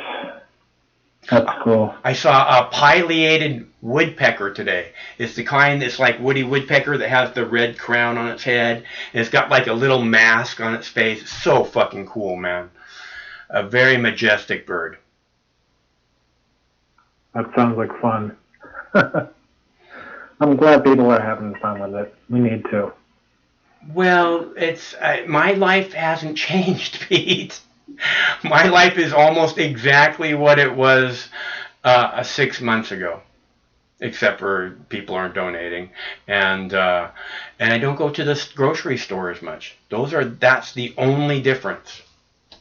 That's what I wanted to ask you about. When you go to the grocery store, are you wearing the mask yet? No, I have a mask.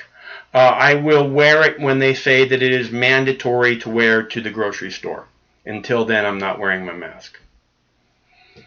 Okay, Mike. I'm going to start a debate with you now. Debate begins now. Set your fucking recorders. And I'm an advocate of masks. Okay? You have a kit of masks? You have a whole kit of them? Nah, bro. You tie a fucking dirty t-shirt around your face and when you go out. Okay? I have a mask. You should. I have a mask.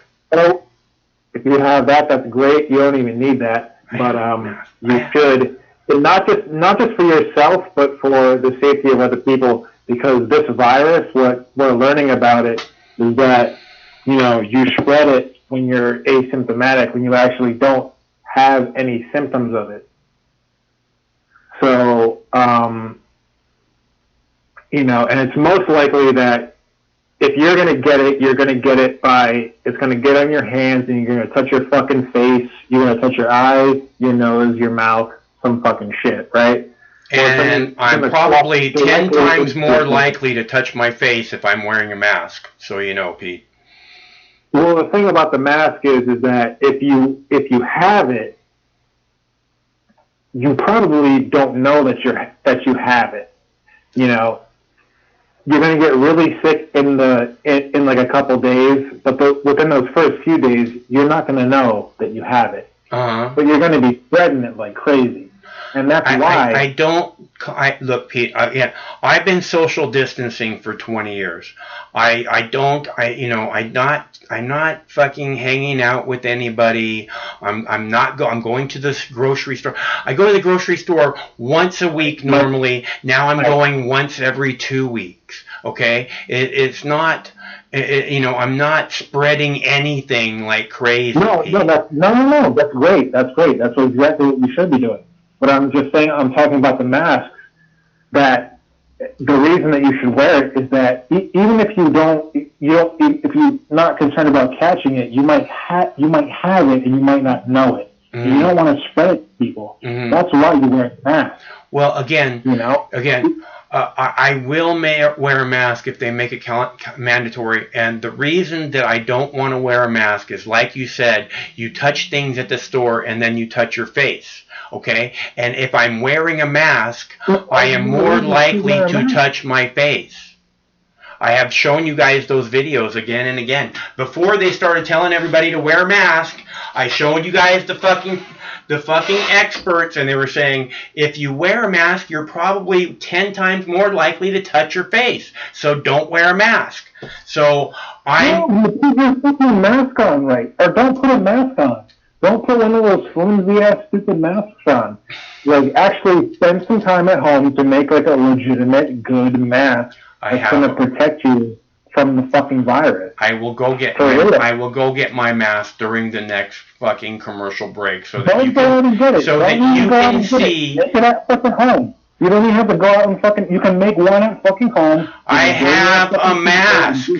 I have a fucking Spider-Man mask. I'm really cool, dude. I'm very stylish. I have the Spider-Man mask. It's a surgical style mask made out of Spider-Man material. So I'm good. I don't understand why you're so frustrated about wearing it. I don't get it.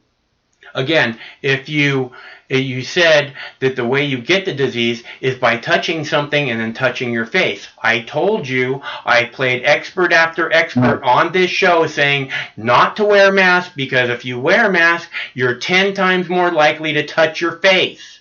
Okay? Mike, what you're saying doesn't make any... Mike, when you go out, when you have to go out to the grocery store or whatever, you put on your face wear, okay? And then you don't touch it. And you go out and you buy your food and what you need, and you come back and you sanitize it or do your sanitization procedure or what have you, your little ritual. And then you take your mask off or put it in the laundry, wash it or dispose of it or whatever you do. It's not like you go around fucking touching your fucking face constantly. That's the whole point of, the face mask. You're not supposed to be touching it all the time. You put it on and you don't touch it. It's supposed to protect you in that manner. Pete, I'm just telling you what the experts were saying before they started saying everybody should be wearing masks. Before they started saying that, they were saying don't wear a mask because you're going to touch your face more if you wear a mask. So it's not a good idea. Don't do it. You have a shitty, stupid... don't touch your face. That's the first thing. If you have a mask that's on your face and you have to touch it constantly to keep it in place and you have a shitty mask and then you need to get your shit together.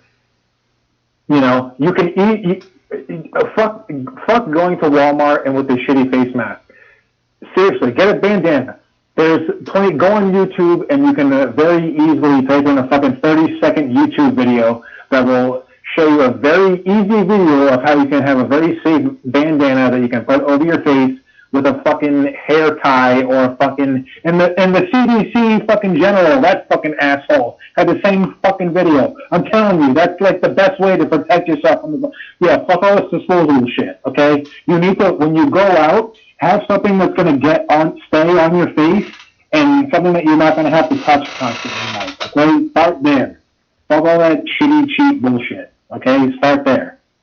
You definitely do not want to be touching your face. That's the worst fucking thing you can do. Because literally, Mike, I'm at work, right? And I'm on conference calls with people, like multiple people at a time. And I see people like sniffing or touching their face, but like face calming. I'm like, what are you guys doing? Stop touching your fucking faces, you idiot.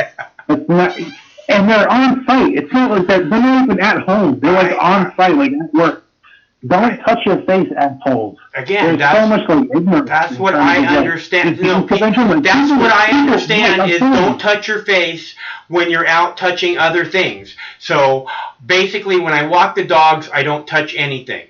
Well, after I pick up dog shit, if you need to push a lid to open the trash can, I don't touch it. If it's an open trash can where I can just drop the dog turds, then I drop the dog turds there. But I don't touch anything.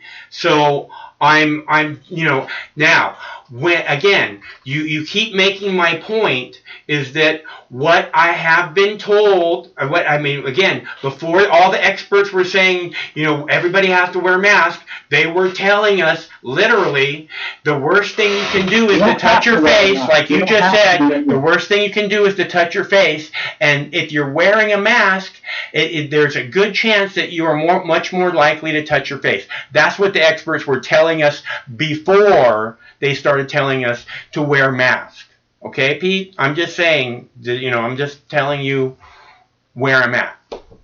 If you don't wear a mask, then I guarantee you what's going to happen, okay? It's okay. What's going to happen is, if you don't wear a mask, here's what's going to happen, okay? The most likely thing is you're not going to know that you're going to get infected and you're not going to know it.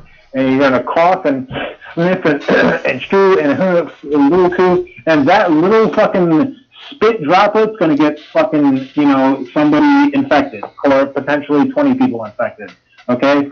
And not only that, but it will protect you from potentially inhaling vapors in the air, because the virus particles can float in the air. It's airborne. So, yeah, and it's very, very unlikely that you can get infected from, airborne particles of it, because it can stick to, air, dust particles floating in the air and shit. But, it is possible. So you should be careful. And, you never know if some fucking asshole is just going to cough right in your fucking face, too. You never know. You should be careful. I agree. People should be careful. It's more about protecting. The face mask thing, honestly, is more about protecting other people than yourself. But that's what you should do if you give a fuck about, the people around you.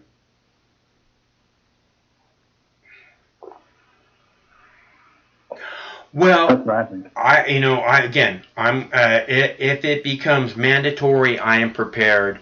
Otherwise, I don't want to wear a face mask. I don't. No one wants to, dude. But, of course, no one wants to. Well, no one wants to.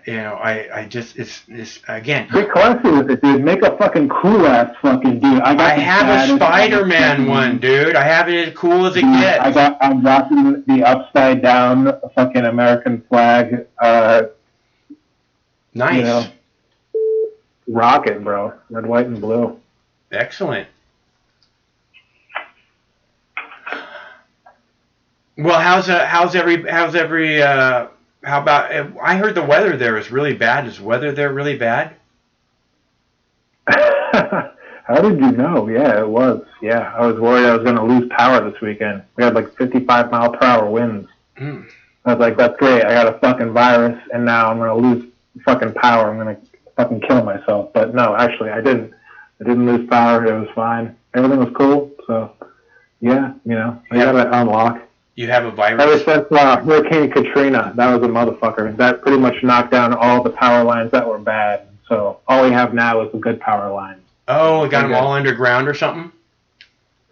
No, they're still above ground. They're stupid. Like everyone down south has their power lines like below ground and shit. I don't know why we don't do that up there. It's really stupid. It makes a lot of sense to me. Yeah, we're gonna get a really bad hurricane up here one year that's gonna wipe all that shit out, and then we're gonna be like, why didn't we think of this before? Well, what's going on besides the virus, Pete? Are you still going to work? How many days a week are you going to work now? Bro, I'm going in every day like a fucking super soldier, bro. Going into work. I'm not one of these weak ass motherfuckers who's like, oh my god, I need time off. Fuck that, bro. Somebody else gotta work. We gotta keep the machine rolling. We gotta keep the paychecks coming in. We gotta keep the people fed. We gotta fucking keep things moving. Alright? You're properly fortified, so. What's that? You're properly fortified, so you're able to keep moving forward all the time. Yeah, well, even if I wasn't able to work, I probably would be. But I am also able to work, so that's a bonus. So yeah, there's a lot of people out there that are really fucking hurting right now, like really bad. And I feel really bad for those people, but I am not one of those people right now. I'm killing it. I'm still working and making money. It's great. And actually, I'm worried about the fucking men in black coming in with their fucking suits to my company and saying that, hey, you know, you may now have to start making fucking hand sanitizer for us, you know. You know, we want to make, you know, shampoo or some shit, but they're like, hey, you know, that's what the government's doing now. They're coming into a lot of facilities and saying, hey, you know, you need to start making, you know, machine parts for hospitals or, you know, whatever. Yeah. I worked at a company where it's like hand sanitizer is a big thing. You guys make that? You guys make that? Your company They're starting to talk about it doing it now. So yeah, there's lots of discussion about, you know, hand sanitizer and, you know, multiple other things going on. So I don't much care for that, but I don't know. Hand sanitizer, by the way, is so easy to make, people. You don't even need to buy it. It's very, very easy to make just by yourself. You have isopropyl alcohol and hydrogen peroxide. Right? Just mix them together in a fucking cup, you know, 50-50, boom. You got fucking hand sanitizer. Don't even go to the fucking store. Alright? Actually, the hydrogen peroxide that you buy on the shelf is usually like 35%, okay? I think it's less than that. I think it's way less than that. I think it's like 10% or something. Perfect. Take that and take like some 70% isopropyl alcohol. Mix those two motherfuckers together, boom. That'll disinfect fucking everything all day long. That's the magic cure to the fucking coronavirus right there, bros. Right on. Well, that's good. That's good advice. I like that. And that's what the FDA is saying now. They're actually like, telling all companies, here's what you make. You know, pretty much isopropyl alcohol and hydrogen peroxide. Boom, kill that bitch. But they make it in a gel form or something? Yeah, it's the typical hand sanitizer that you get, you know, on the, you know, that you dispense on the walls. That's everywhere. Yeah. But they're giving it to all the companies now, just to like make it, just mass produce this shit. So. Yeah. Well, hopefully that'll keep some people at work. Yeah, well, and hopefully it'll you know, help, for God's sake. We need it.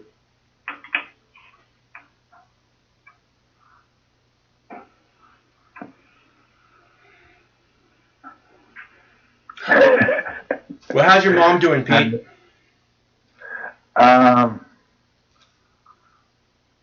She's doing pretty good.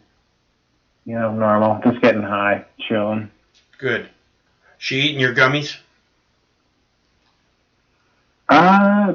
No, she doesn't. She's stubborn. She's very stubborn on the weed. She doesn't like the gummies. I try to get her on it.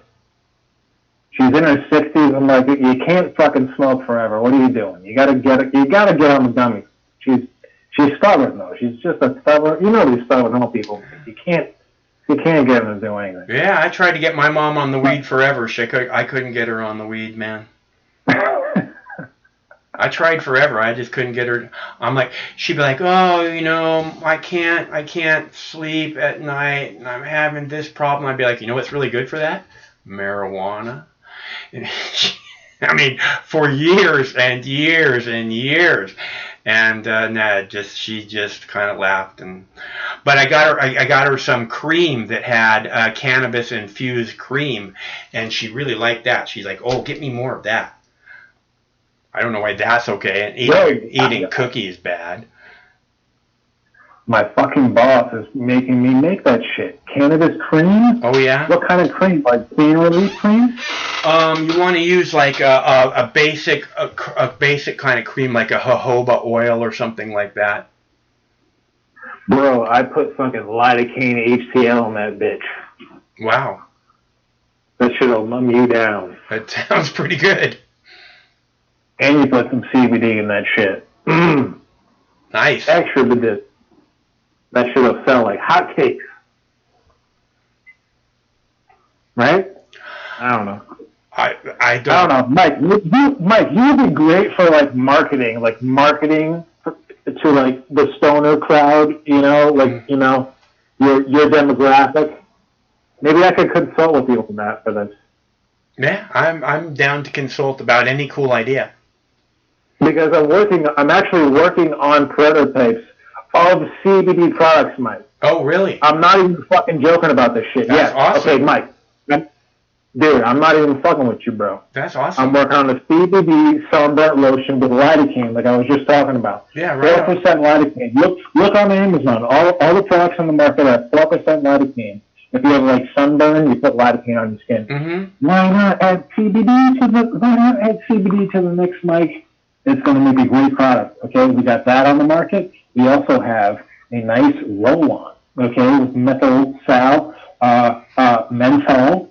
Camphor, to relieve your pain, you're gonna like that. Yeah. Nice little roll on your shoulder. With some CBD, bro. Yeah. We got all these products in our portfolio. That's a great idea, Pete. Oh, bro. And we're not the only company out there. There's a lot of other companies out there that are doing the same shit. Yeah. I'm telling you, all this CBD shit is blowing up right now. Oh yeah, CBD is about as hot as it's gonna get, I think. People are. It's because you can sell it everywhere now, pretty much. As where you can't sell the weed everywhere, so people are like, oh yeah, let's try that. People are talking about making it OTC, over the counter, where you have like a label claim now. Mm-hmm. Like where you actually like buy like a tube on the shelf that says like this is has 500 milligrams of CBD in this tube or whatever. Yeah. That's awesome. I think it should be over the counter. I think it is. I mean, they have all kinds of CBD supplements at the Walgreens and shit like that. This motherfucker, Iowa Blackbird, just called me pitching his products like Alex Jones. Right on. Okay, look, I'm not a fucking salesman, okay? I'm just a man who works for a company. I'm glad to hear you're working on CBD products. I'm glad to hear you're working on stuff with cannabis. You know this shit. You know I'm not just some fucking asshole trying to fucking scam people. I'm just out here fucking talking about this shit. That's all. Yeah, it's very exciting. I'm glad to hear you're doing that stuff. This motherfucker, Iowa Blackbird, is trying to call me Alex Jones. How dare you, you fucking douchebag. I hope you die. How dare you? There's no worse insult than being called Alex Jones. I think there's probably worse than that. Kill yourself, you cunt. I hate some of the people in your chat, Mike. I really do. I love so many of them. I love like 95% of them. There's just that 5%. I just wish would die. Everyone's great, too.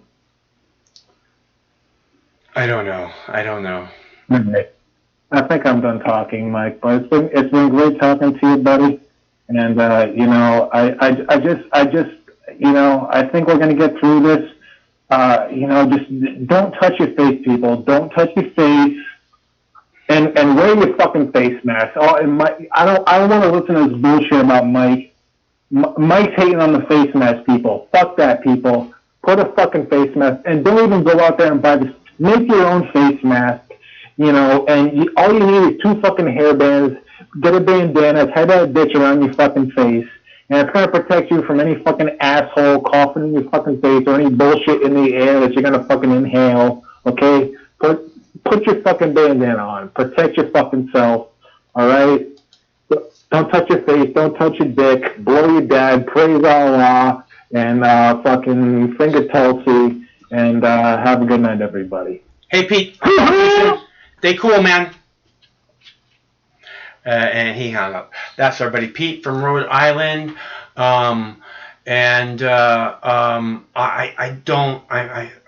sorry, but I don't believe that a bandana is going to protect you from someone coughing on you. Okay, you see the people in the emergency rooms. You see them, in the wherever in the hospitals, and they have all the protective gear, and they're getting it too. So I don't think that wearing a bandana honestly is going to protect you. Now, if you have the virus, like Pete was saying, and whether or not you did know or didn't know that you had the virus, but you were wearing a mask and you were coughing, that might protect some others.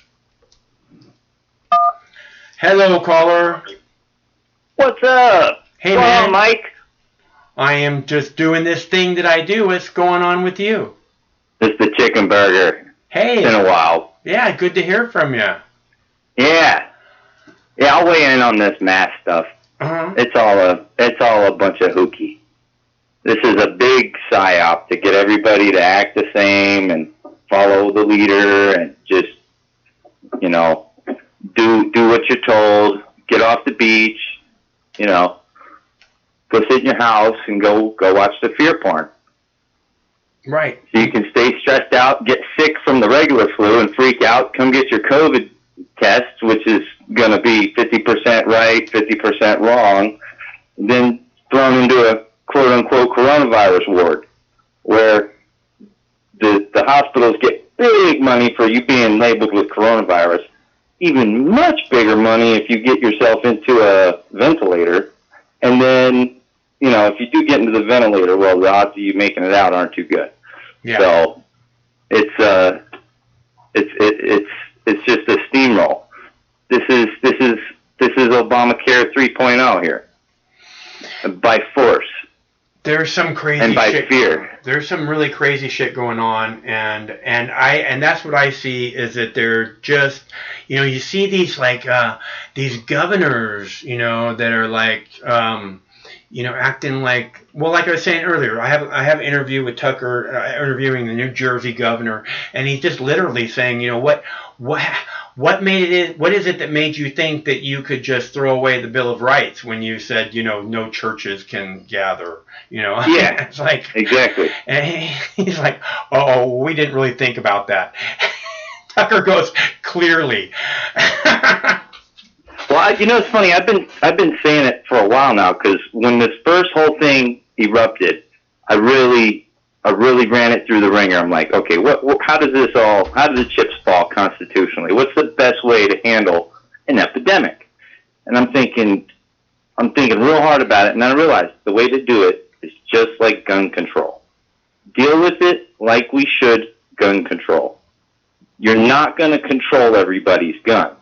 You're just going to take it away from law-abiding citizens, okay? Mm-hmm. You're just going to make the public less safe by making the people that follow the rules less safe. And then the criminals aren't going to listen. It's the same thing for the disease. If you're vulnerable, if you're scared, if you're at risk, stay home. But don't tell everybody else they need to stay home. Because it's herd immunity. We're going to need immunity to this eventually. We're going to have to all come out eventually, and we're going to be exposed to it eventually. So, to act like it's the end of the world, they really did a good job. You got to give it to them. They really got everybody going on this. I'm telling you. Do you know that movie Bird Box? Do you know that one? I'm not good about seeing a lot of the movies. It's a horrible that movie. One I don't know anything about. No, it's a monster movie where you never see the monster. You remember those kind of movies when you're a kid, you go to see a monster movie and then there's never actually a monster, it's just people terrified of the monster. It was that. Exactly. Only it's 2020. It's a 2020 movie starring Sandra Bullock and it's just the people they don't wear masks over their mouths. They wear blindfolds over their eyes because if you see the monster you go crazy. So and then they carry around birds in boxes, in shoe boxes, and then they know because the birds go crazy if the monster's around. Oh wow! Okay. So that is so on point with what's going on. I just keep thinking, man, I got to get my bird in a box, dude. I don't have my bird box. I'm in danger. I don't have my. You got your chicken burger though. You got your chicken burger in a box. Good. Cat box. So, but yeah, the as far as the vaccine. Let's talk about the vaccine. So the vaccine, it's like a race to the vaccine. We got 40 different vaccines going at once. 40 different companies trying to make a vaccine. Right. But if anybody remembers, real early on when they first started talking about the vaccines, they announced it. For the life of me, I won't be able to remember the name. Maybe it'll come.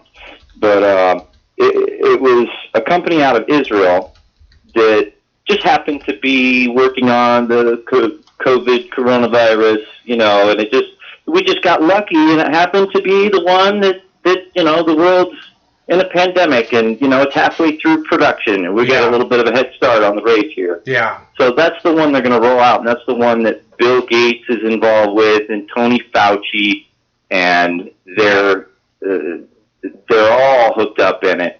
But that's why they're pushing the fear so hard. They want everybody to get on board with this national, like a certification, a health certification that you've been cleared of COVID-19 and you can go into public. Have you seen that clip? No, but I mean, I've been talking about this for days. I've been telling people they're going to have mandatory testing, and you're going to have an app on your phone.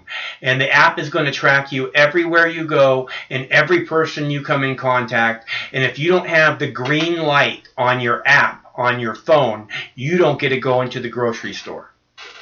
Right. Yeah. Yes. They're going to do it one way or another, and you know what's funny? That's exactly the way phone is almost worse. That's exactly. A phone is like a card. It's everything a card is. Yeah. Except it's got a camera. Yeah. And a accelerometer. Right. And a GPS module and 50 other gadgets, sound pressure, measuring devices that could tell how fast you sat in your seat. So it's so Orwellian what we're about to go into, because a lot of the things that they're starting now, even though a lot of them are going to fall back down, everybody's worried that we're going to be keeping up this whole, they're going to be shutting down, malls and movie theaters. They were already on the decline. Yeah. So if they go out, if anything, this could be possibly some kind of an insurance scam to wipe up big messes like malls all over the country, you know what I mean? Yeah. That are failing. This is where all this money that they're handing out, like that's the other thing. This is like a banker's dream. This is the Federal Reserve's dream. Print more money. Right. Let's have a giant stimulus that makes every other stimulus we've ever done look like peanuts. All the things that we were freaking out about in 2008. Yeah. And I mean, if this happened under Obama's watch, we'd have a civil war just over money. Okay? But because the whole Trump base is totally brainwashed into this and walking with it, what's the term? It's some kind of marching term, but you know what I mean. Lock and step. That's what it is. Lock and step. They're just everything that gets rolled up. They're okay with it. They support it. Whereas this very same people would have never supported these things under any other president. It's a cult. Right. Yeah, no, if Obama had tried to institute some kind of a mandatory lockdown, people would have gone insane. Absolutely. But back to the thing about Bill Gates, it wasn't just one clip. He's been making the rounds on mainstream TV. Yeah. Talking about, he was on Ellen DeGeneres the other morning talking about it. Yeah, he's everywhere. I agree. It's not even a typical vaccine. It's not like a regular vaccine where they normally do this bull crap every year and make everybody get the flu virus. Yeah. I mean, get the flu shot, and the government sends, there's a reason why that shot's for free, and they could pay a medical technician to spend 20 minutes screwing around with you to do a very dangerous medical procedure. That's not just something they do for free. That money comes from the government. We're all paying for that to be done, and it doesn't even work. They even said last year that it was a flop, that it didn't even really, it didn't do crap. Yeah. And meanwhile, there's vaccine injuries and people getting sick from the crap left and right. So and every year they're like, you got to get it, you got to get it, you got to get it, and now it's just worse, Yeah. So yeah, between the Bill Gates, so the vaccine isn't your regular yearly vaccine style vaccines where it's like a dead virus. This is some new mRNA vaccine where this has never even been done on humans before, and they just steamroll it right through all the, they're going to fast track it right on through. They've already announced, right? We're passing it on through, green light. We're gonna do all the stage 1 testing, whatever they call it, and where they're basically putting it on the people that can't say yes or no because they're too sick to answer. And yeah, it has to do with this little what do they call it? It's like he had a name for it, but it was a chip. I'm too stoned. I'm sorry. It's all good. It was like a chip that goes on your arm, and it's got little needles in it that dissolve and put the vaccine into your bloodstream. And it has like dye that stays in your bloodstream that has a pattern that's recognizable, that's unique to you. Yeah. That they just scan and they can pick out, oh, okay, this is okay. Yeah, he got that vaccine. Yeah. You know what I mean? So, really creepy stuff, especially when you start talking about mark of the beast technology, and that's really basically what it sounds like. It's verbatim, because you're not going to be able to buy or sell. You're not going to be able to go into public, and eventually they're gonna start isolating people that don't go with these sort of things. They're going to start, what's it? Re-education camps kind of thing. Yeah, well, they're going to demonize people that they're already doing it, but it's going to get worse. It's going to get to the point of the FEMA camps where, and absolutely, the very documents call for re-education. Yeah. I did a video once, actually. I think I just copied what I think it was like a Storm Clouds Gathering video. But basically, he went through all the documents in the FEMA that call for these camps, and it shows you the layouts and all the rooms and all the officers that they have to have and everything. And that was one of the things, was re-education. That's what they are. It's all ready to go. So, damn. South Park talks about that again on the South Park the movie, the bigger, longer, uncut or uncensored. From 1999, they talk about opening camps. They talk about opening camps to send people for re-education. It's so messed up, dude. I'm telling you, it's like they saw. That's why I call those guys the modern day prophets, Matt Stone and Trey Parker, because they saw all this shit coming, dude. I'm telling you. Yeah, they've been planning this for a long time. Like between the event 201, where they were war gaming this all out, and then it just comes out and happens, and they just come out and do all the things that they war game. It's scary.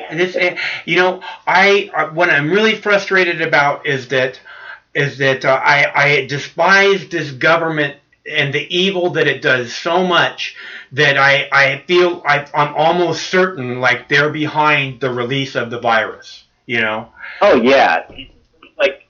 It's like this is totally beneficial for them in every way. All of their different realms that they like to screw around in. Right. Between the healthcare and the taxing and the Federal Reserve and the police state and the covering up all the war and crap that they're doing right now while no one's looking. We're not hearing nothing about all the crap going on over there. They did just stop all that. Yeah.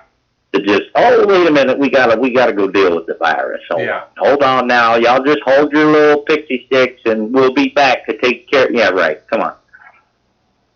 Yeah, I hear you. Those guys don't stop that. They're very busy right now. Their war machine goes into overdrive when everybody's distracted. Yeah, and what was the other thing? I was thinking about a second ago. It'll come back to me. Stoner. Yeah, let me hit this ball. That might help. If you don't mind.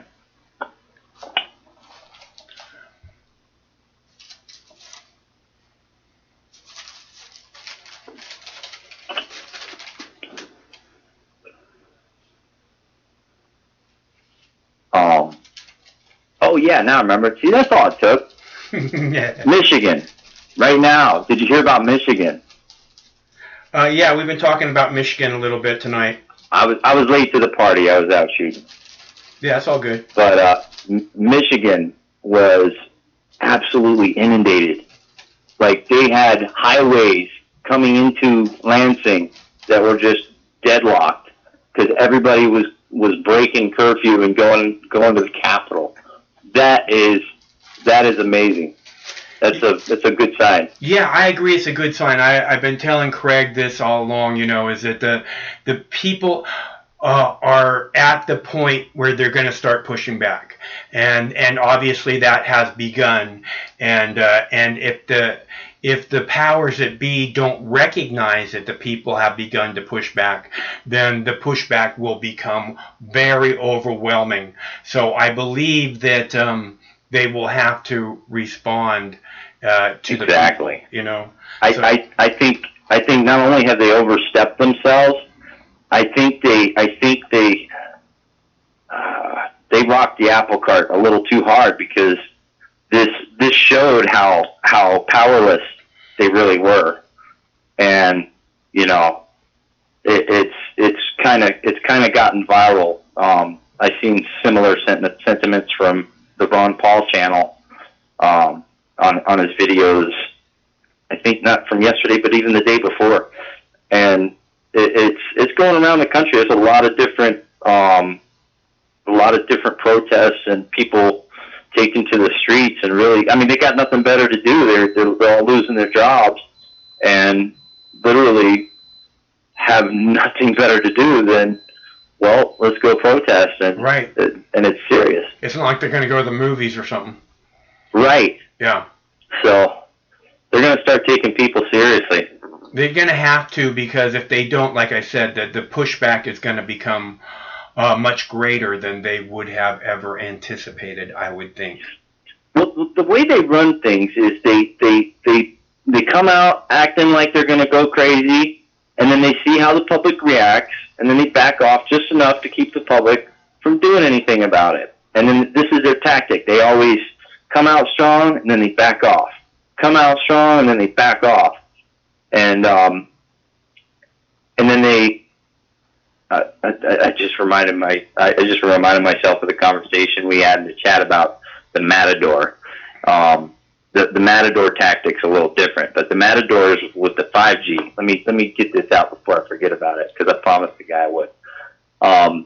The Matador tactic with the 5G talk, they're blaming the coronavirus on the 5G, because they want all the people that are pissed off and studying the 5G and all the side effects and everything else about it to jump on this bandwagon with the COVID, so that they end up looking stupid in the end, because it has nothing to do with it. And it's going to take all the wind out of the 5G sails for all the people that are actually out there talking about it. What was his name? Derek Bros? Yeah. On Unconscious, what was it? Conscious, what was his channel called? That was his name, Derek Bros, B-R-O-S-E. But anyway, he's a big 5G guy, been on the leading edge of it the whole time. And I saw an interview where he came out and basically said, look, the 5G really doesn't appear to have anything to do with this coronavirus, and I don't know what this is all about, but it's really making the movement look bad. You know, and that's a standard operating procedure. It's like when after the Twin Towers came down and people started talking about stuff. You know, you saw these things. People would say, "Oh, well, no planes hit the tower. Those were just holograms." Exactly. So the no planes and the nuclear fission bombs and all this other nonsense. And exactly. Yeah. To just make it all look ridiculous, and that's what they're doing with the 5G thing. And but with the, what was I saying with the other tactic? So they come on strong and then they back off, and they got like their computer algorithm always reading all this feedback data, telling them, oh, it's safe to keep going, or no, you need to back off. And that's what I think what happened in Michigan was they overstepped it a little bit, and now they kind of started a little virus in the system. Mm-hmm. Now people all over the place are kind of snapping out of it, and they're like coming back to Americana a little bit and being like, no, screw you, because we're all going to say screw you, and then you can't do nothing about it, and they're doing it. Yeah, you know. That's what I'm saying, is that they're going to have to recognize the pushback and act accordingly. Otherwise it's going to become overwhelming, way bigger than they could have ever anticipated. Hey, Chicken Burger, I gotta get a break. So it's really good to hear from you. Take a break, Mike. Yeah. Likewise. Hey, can I say one more thing? Yeah. I want to get off my chest. Yesterday's show. Mm-hmm. I don't want to tell you how to run your show, but let me just give you a little piece of advice to grow your audience, especially with Christians. If you don't believe in a God, that's fine, but don't ever insult people that do, because even we're guilty of it. Even if we're intellectually. Are you talking about when I say fuck when God? You said F God, exactly. Okay, you don't understand. Okay, number one, God is the one who gave me the power to say fuck God. If God didn't want me to have that power, God would not have given it to me. I'm not trying to censor you. When I say fuck God, the reason that I say it is because all these people will bring up God over and over again, and they don't know a fucking thing about God. So fuck God. It doesn't belong in the conversation. Sorry. Just saying. That's okay. And like I said, I'm not trying to tell you how to run your show, because this is your show. You can have do whatever you want. But I've been watching your show for years and years, and I know you're not a Christian by any means or anything. And I think that organized religion is against God. God gives you this freedom. We had this discussion earlier. God gives you this ultimate freedom so that you can make anything happen on this planet that you can imagine. And then religion comes along and says, oh, no, you can't do that. Oh, no, you can't do that. Oh, no, you can't do that. Well, then you're against God. True. You are against God, because God said, I can do that. So fuck you and fuck your religion. Not talking to you, Chicken Burger. I'm just saying, you don't understand God, and basically, when you bring up God, you're just using it to try and limit me in some way. And God did the exact opposite when He made me. So you don't know God, so fuck God. And that's not how I feel in my heart. It's just a point of making that you don't actually fucking get it. So don't even begin to bring it up. And the truth is, and I hear what you're saying. I hear what you're saying. Okay, I understand. But the thing is that most of those people would be terrified of ever saying anything like fuck God. And the reason that I can say it is because I know God knows who I am, and God is fucking proud of what I've done. Okay? So, and God knows I don't feel that way in my heart. So I don't have to come out here and go, oh, you got to bow down to God. No, you got to fear God. Don't fear God. I've walked up to people, with fucking giant signs, and they're wearing fucking hats that say, fear God. Fuck you. God is supposed to be pure love. Why would you ever fear pure love? You know, it's just fucking stupidity. You know nothing about God, and you're spreading poison about him. So yeah, I'm going to get real fucking upset and say, fuck God. You got a problem with that? Because I know, you know what? God doesn't have a problem with that. So you know. Doesn't have a problem with me saying that. So you know. Cool, Mike. Yeah. Hey, it was nice talking to you, bro. All right, Chicken Burger. I look forward to our next conversation. Me too. Have a good night. Okay, you too, bro. Bye. And that's our buddy Chicken Burger. Been around a long time. And I am going to play a video about, again, the New Jersey governor talking to Tucker about what makes him think that he can just shut down the Bill of Rights in this country. But again, I want to set this up. Tucker's coming across, I didn't play the whole interview because it's 15, 20 minutes long, whatever, but Tucker comes across as if he's trying to protect your rights by saying, what gives you the ability to shut down the Bill of Rights? Knowing that he doesn't have that ability. But at the same time, right before he says that to this guy says, we must have universal testing, COVID-19 testing. We must have that. Universal, meaning everyone. We must have that. And Tucker says, of course. So don't buy into this shit that he's here to protect you.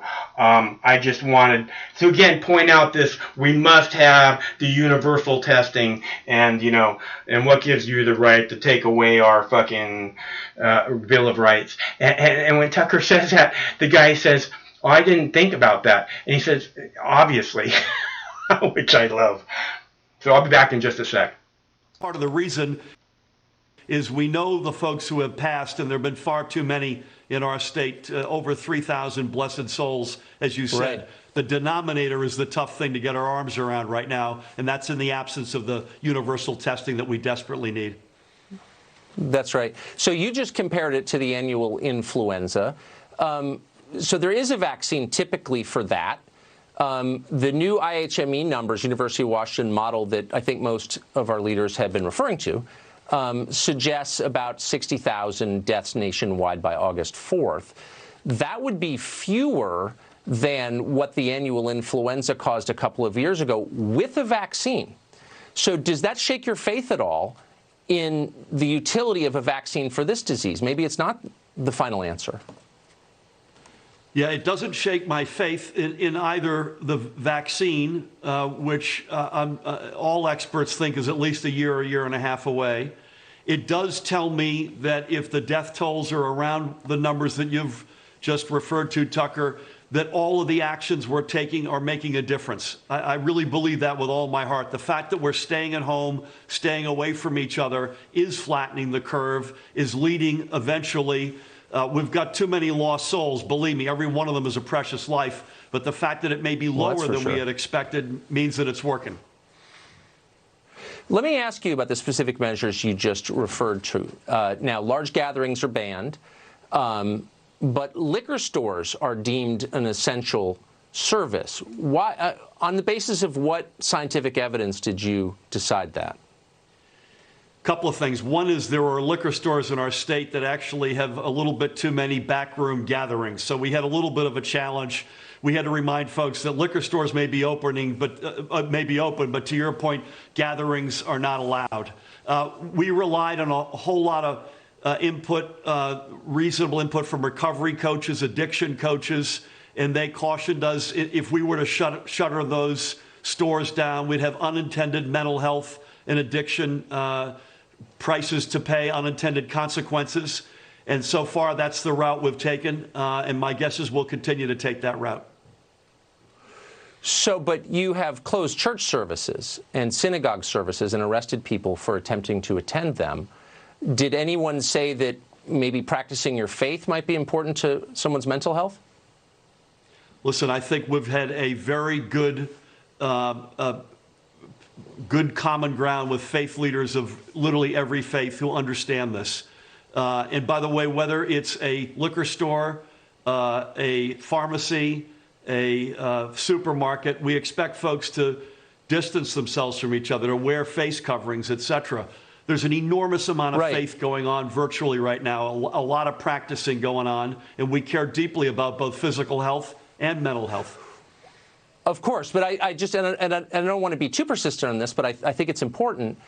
On what scientific basis did you decide that sitting in a church was much more dangerous than buying liquor in a liquor store?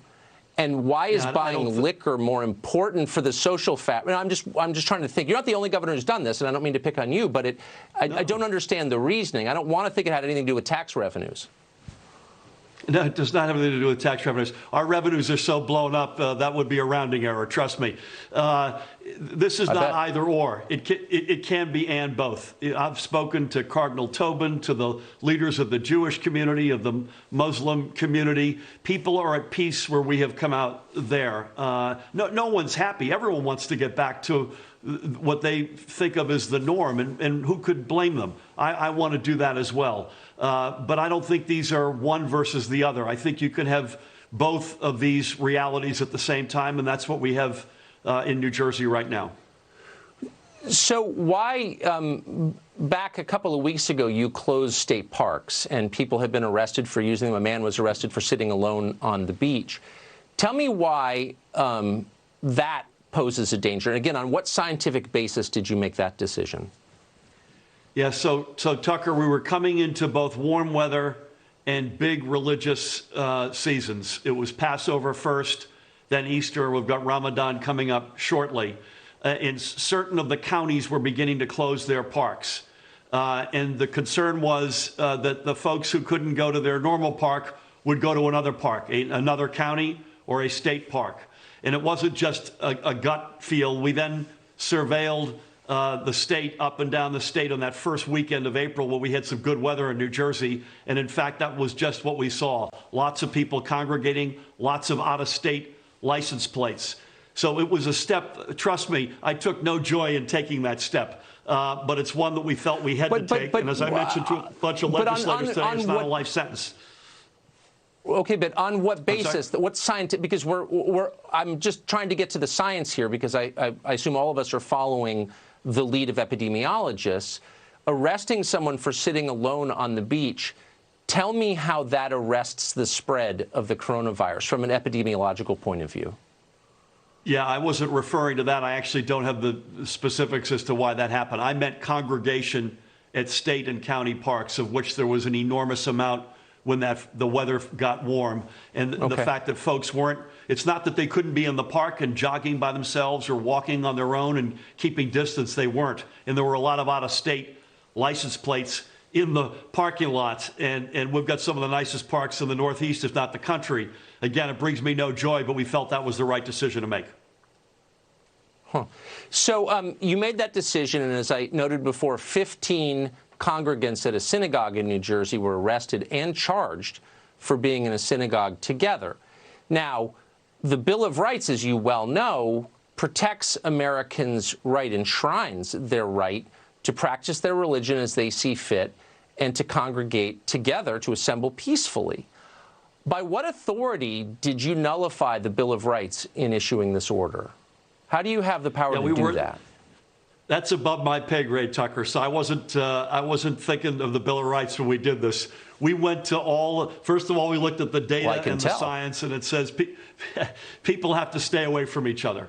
That's the best thing we could do to break the back of the curve of this virus that leads to lower hospitalizations and ultimately fatalities. And I'm not contesting that, though. I think I do think there's a debate. This is a rolling conversation because we're learning new things every day, and nothing is settled at this point. Understood. But I do want, since you are an elected official, a leader in the government, an executive, how do you have the authority to order something that so clearly contravenes the Bill of Rights of the United States, the U.S. Constitution? Where do you get the authority to do that? Well, here's the thing. We know we need to stay away from each other, number one. Number two, we do have broad authority within the state. And number three, we would never do that without coordinating, discussing, and hashing it out with the leaders, the variety of the leaders of the faith in New Jersey. We have We are among, if not the most diverse state in America, so we're used I'm to sure that you talked to every rabbi and priest, but there's a deeper question here, and I'm just going to ask you one last time because I think it's important. I'm sure you've thought about this. You can't just, as the governor of a state, tell people who they can talk to when and where, because the Constitution of the United States, upon which all of this is based, prohibits you from doing that. So you clearly decided that you could do it. Did you consult an attorney about this? Did you? I mean, because this is a legal question as well as a medical one, isn't it? I don't go to the men's room without consulting an attorney, so I guarantee you we did that. But I'll give you an example that was not related to the synagogue. I called up Cardinal Tobin, Cardinal Joe Tobin in Newark. There are 5 or 6 archdioceses in New Jersey. It was coming up to Easter and Holy Week in particular. And I said, listen, I'm really concerned about drive-through Holy Communion, because we had heard some stories about priests who unwittingly had the virus and unwittingly passed it on to parishioners. And he said, we're not doing that, I promise you, and I'll confirm that with my fellow bishops. That's not denying someone their right to worship in any way, that we have to find a different way to worship. I think that's the point. God bless America. Yeah, government's not allowed to tell people how to worship just as a sort of factual matter. Last question, sincere question. So these orders, which again, I'm presuming and I believe were taken in good faith under trying circumstances, have nevertheless, and you just said it, have resulted in an awful lot of suffering. 577,000 New Jerseyans on unemployment. Doubtless the suicide rate will increase. The addiction rate will increase. Liquor stores are open, as we noted. How much does that weigh on you, that the suffering that this lockdown has caused might equal or perhaps outweigh what the virus does? Do you think about that? It weighs heavily, and you ask yourself every day, are you making the right decision? And the answer is this. Twofold, Tucker. One is we continue to make every call based on the facts, the data, the science, as best we can. And secondly, I look at what we're doing versus the alternative. And I know that the alternative, had we stepped back and let this virus run amok, 3+ million people in our state would have been infected, and the healthcare system would have had no chance to have kept up with that, and the fatalities would have been multiple. So each life lost is a precious life lost. Let there be no doubt about it. But the alternative would have been multiples of this. As it relates to economic suffering, if it had been millions, it would have been a lot worse. It would have been down the road. We chose to rip the Band-Aid off and deal with this up front, and God willing, we've made the right set of decisions. Best of luck. Governor, thanks for joining us tonight. I appreciate it. Thanks for having me, Tucker. And that's in the absence of the universal testing that we desperately need. That's right. And that's in the absence of the universal testing that we desperately need. That's right. And that's in the absence of the universal testing that we desperately need. That's right. And that's in the absence of the universal testing that we desperately need. That's right. All right, now's the time when we smoke the marijuana in space. Follow me and do exactly as you see.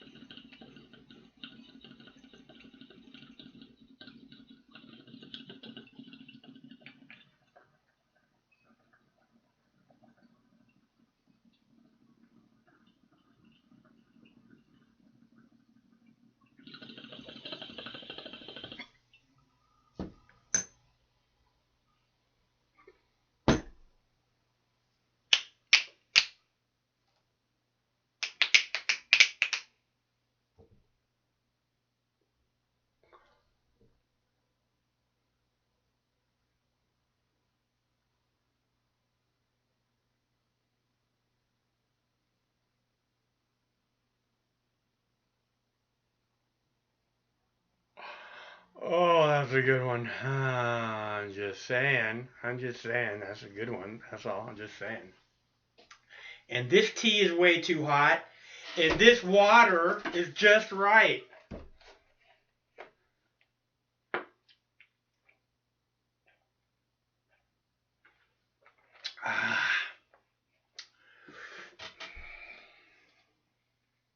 Oh, yeah, Chris, if you want to call, I know you've been trying to call. But Craig is back on the line, so he can take your call now if you want to call, Chris. Otherwise, if anybody else wants to call, the number is 805-669-6397. That's 805 Mox News or 805-669-6397.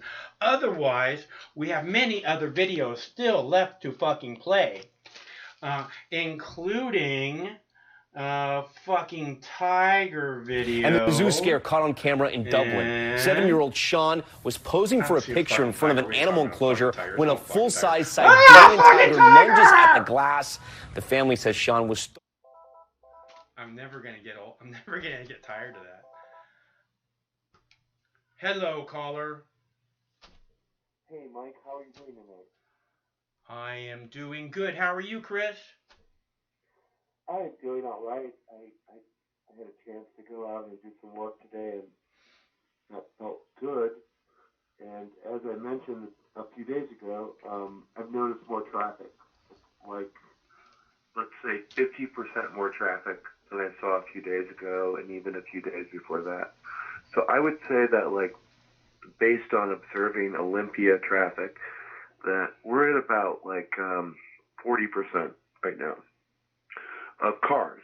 You know, when you drive in traffic, you can determine like how long you're stuck in traffic. A lot of people are ignoring the restrictions. That's what I've noticed. And I've been pretty vigilant about it, you know, monitoring how many people I see and so on and so forth. And I can just tell there's quite a increase in people who are out and about. And as you know, Mike, the weather has been very nice in Western Washington. We're like in the low 50s, and it's like what? It's not even the 1st of May. So it's like early summer for everybody in Western Washington, and that's a fact. And they're all like anxious and, you know, to go out because it's summertime. And it isn't the case. So anyway, that's what I've seen. So, but I'm doing fine. I mean, I'm okay. I've got 14 days to move out of my house, and I've got to serendipitously move pickup trucks back and forth between my house and where I'm moving to. So that's going to be a challenge, but I'm okay. Yeah, I'm doing fine. I saw a lot more cars on the road the last couple of days also.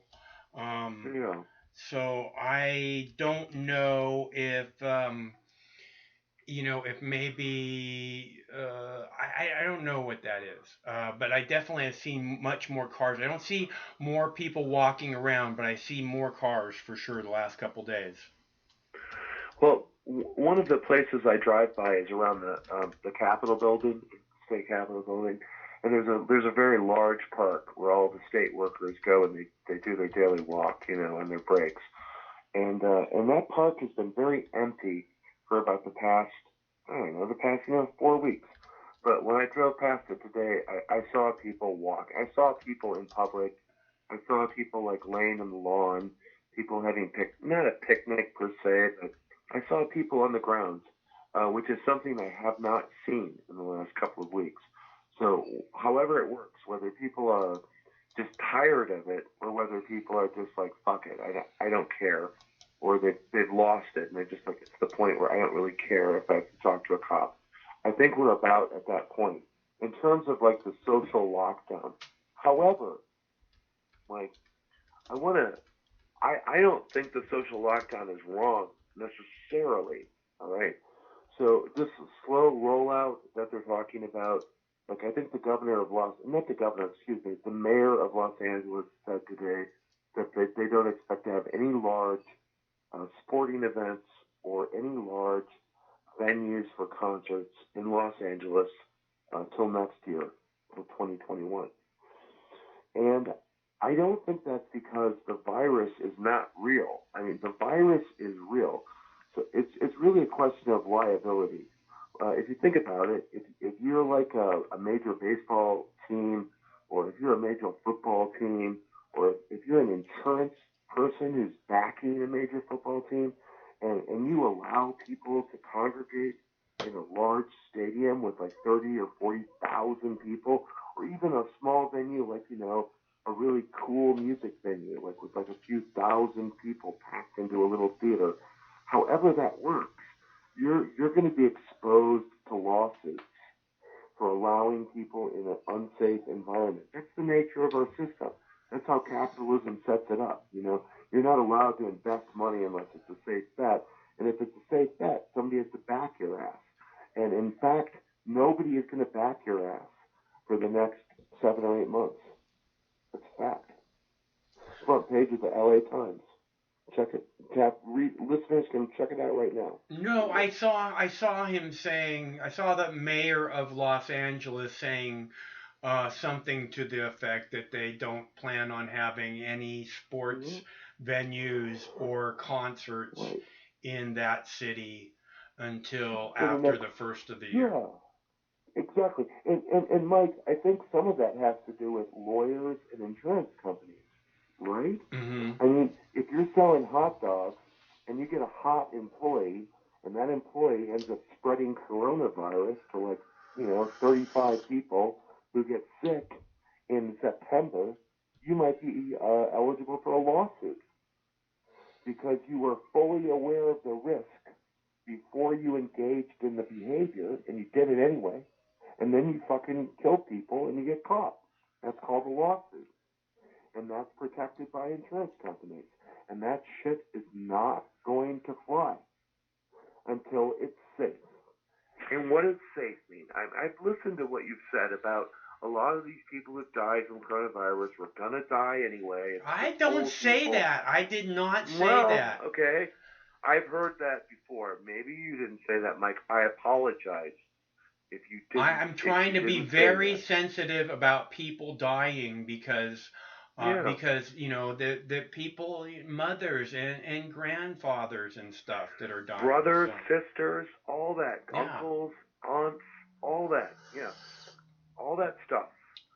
And, human beings. In the end of the day, it's human beings, just like me and you and Craig and all of the folks that listen and participate in this program. All of those people are people who could die from this. Now, I'm not exaggerating the fear when I say they could die from this. But what I am saying is that if I was a lawyer or if I worked for an insurance company, I would be damn sure that those environments were safe before I allowed anything to happen there. And that's the reason why our food system is shutting down, is because food processing plants are not able to meet those standards. And what I've been reading about is the meat packing industry. You may have shown a video about this, but I read an article about this where there's like a place where, there's 200 people infected out of a workforce of 700 people at a meat packing plant. And people have been telling their employers for a couple of weeks that everybody is sick in the fucking plant. They process pigs, right? Uh-huh. They kill pigs, slap pigs together, make bacon, make fucking all that shit that people buy. And about 1/3 of their workforce was sick, Mike. Mm-hmm. Now, I don't think the virus can be spread by being slapped on some bacon and put some plastic over the shit, sent to Walmart or whatever. I'm sure that people can't get sick by that, but it isn't necessarily safe for all the people working in that environment, in a real closed environment. And that's our food supply, right? Mm-hmm. That's what people eat. That's what goes out, is from our food distribution center.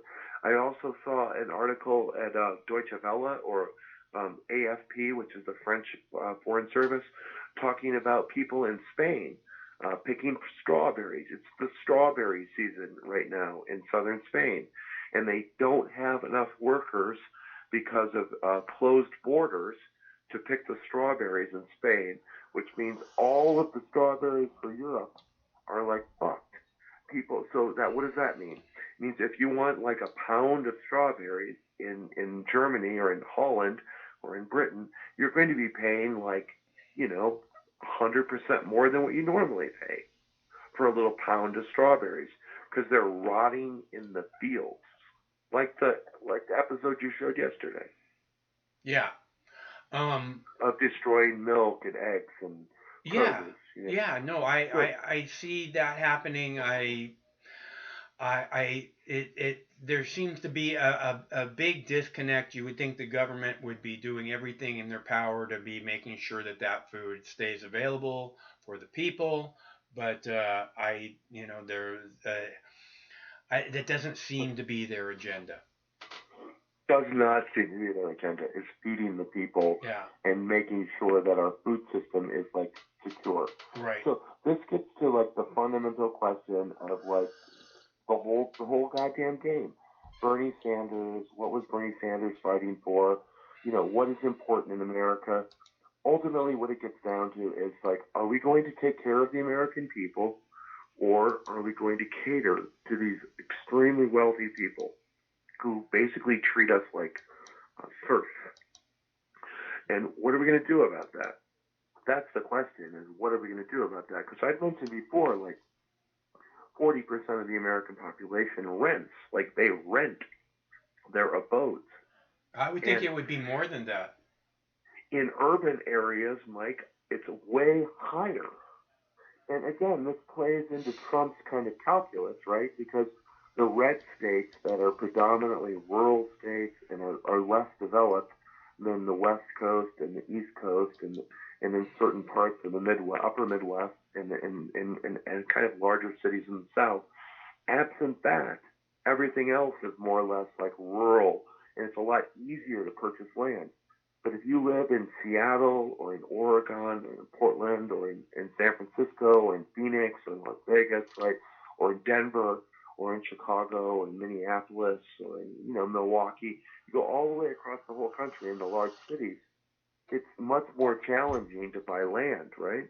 I think that's true. With the exception of maybe the, Detroit, Cleveland, you know what I'm saying, like rundown where like industrial society has already spit it out. And that is what capitalism does. Like Detroit, Michigan is the classic example of what does capitalism do, right? Mm-hmm. So the auto industry landed in Detroit. It stayed there for about 55, 60, 75 years. And then it got kind of like tired. It didn't want to share its profits with the workers, with people like Michelle, who, call for people who work in the fucking auto companies. Yeah. So instead of sharing the money, saying, you're worth more than $17 an hour, let's say you're worth $29 an hour because we appreciate you. And we really like the fact that Michigan is the center of America, of auto industry. Like, we appreciate your craft. You are amazing craftsmen. We are going to compensate you. No, instead of that, what did the fuckers do? And I'm talking about General Motors and Ford and Chrysler. Those fuckers. What did they do? They moved their plants all over the world to undercut the cost of their own labor. Who were the people who actually built their fucking corporation? So without people like Michelle and all of the auto workers, including several of my uncles and cousins who are UAW members, all of those people were fucked, Mike, so that wealthy neoliberals could make a fortune slicing the wages of their own workers and feeling satisfied that they were being efficient. Well, at the end of the day, what happens, right? Capitalism is not efficient. When we have a crisis, what happens? We have food lines in Texas. We have food lines in Kansas City. We have food lines in Pittsburgh. We have food lines all across the industrial heartland and even in the West Coast. People are waiting in line to get food at the food bank at the exact same time that strawberries and fucking produce and tomatoes and milk and all of these goods and services are being destroyed by farmers because they don't have a market to sell them to.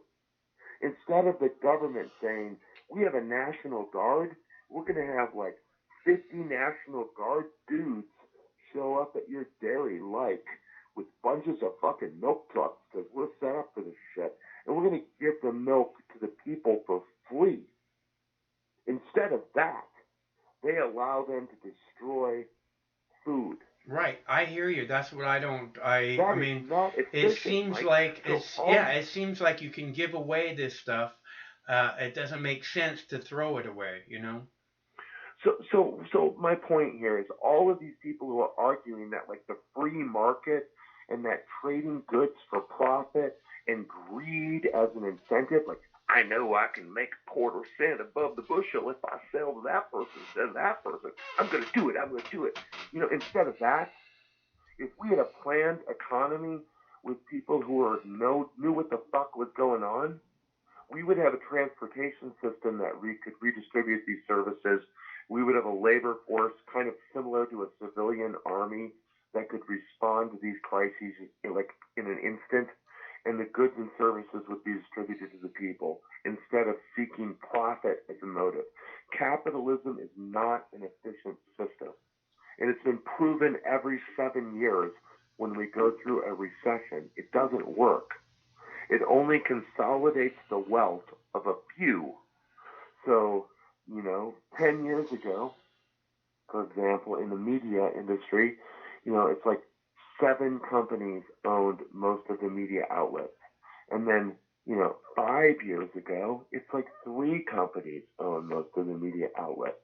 But if you go back 45 years ago, there were like 50 companies that owned media outlets, newspapers, TV stations, so on and so forth.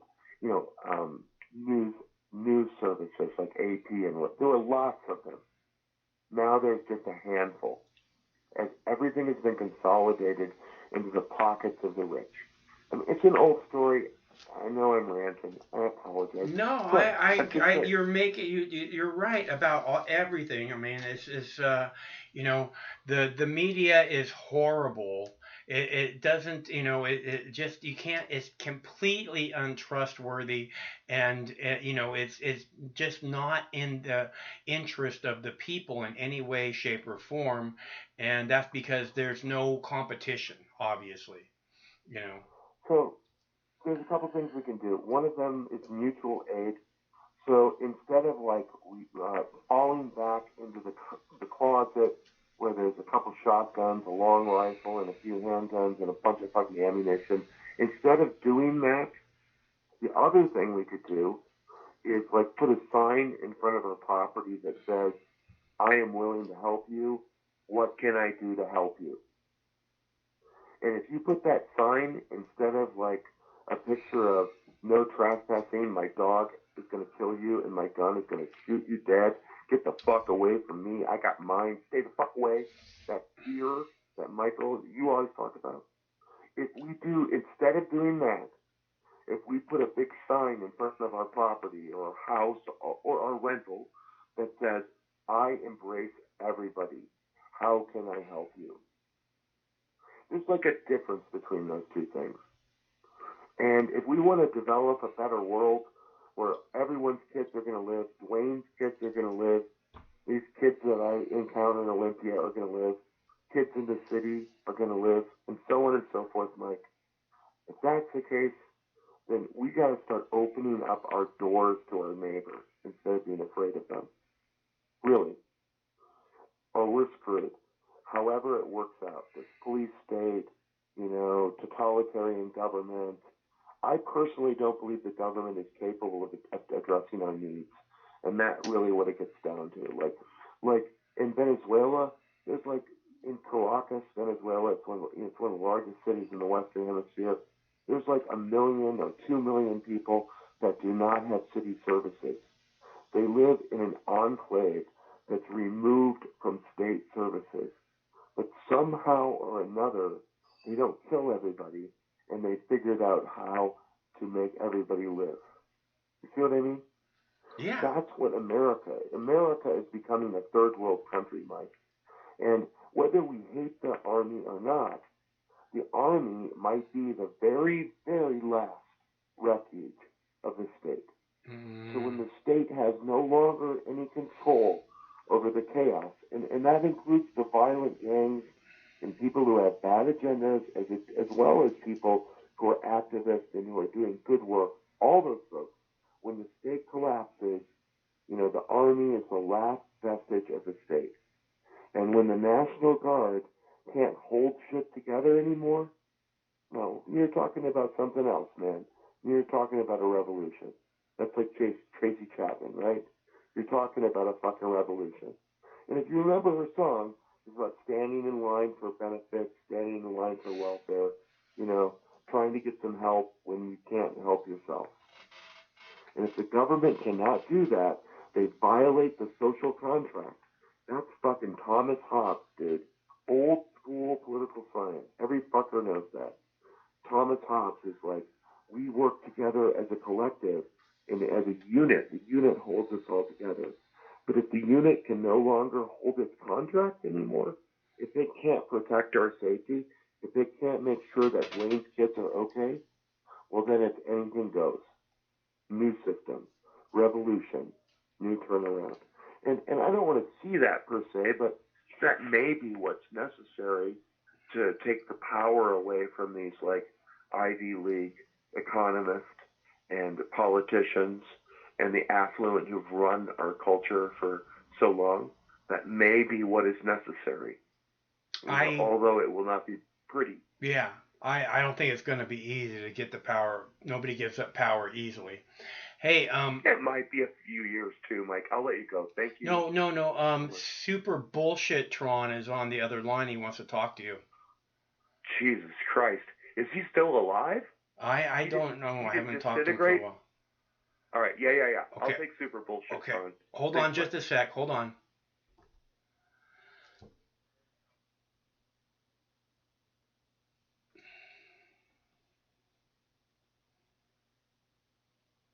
Craig is transferring the call now.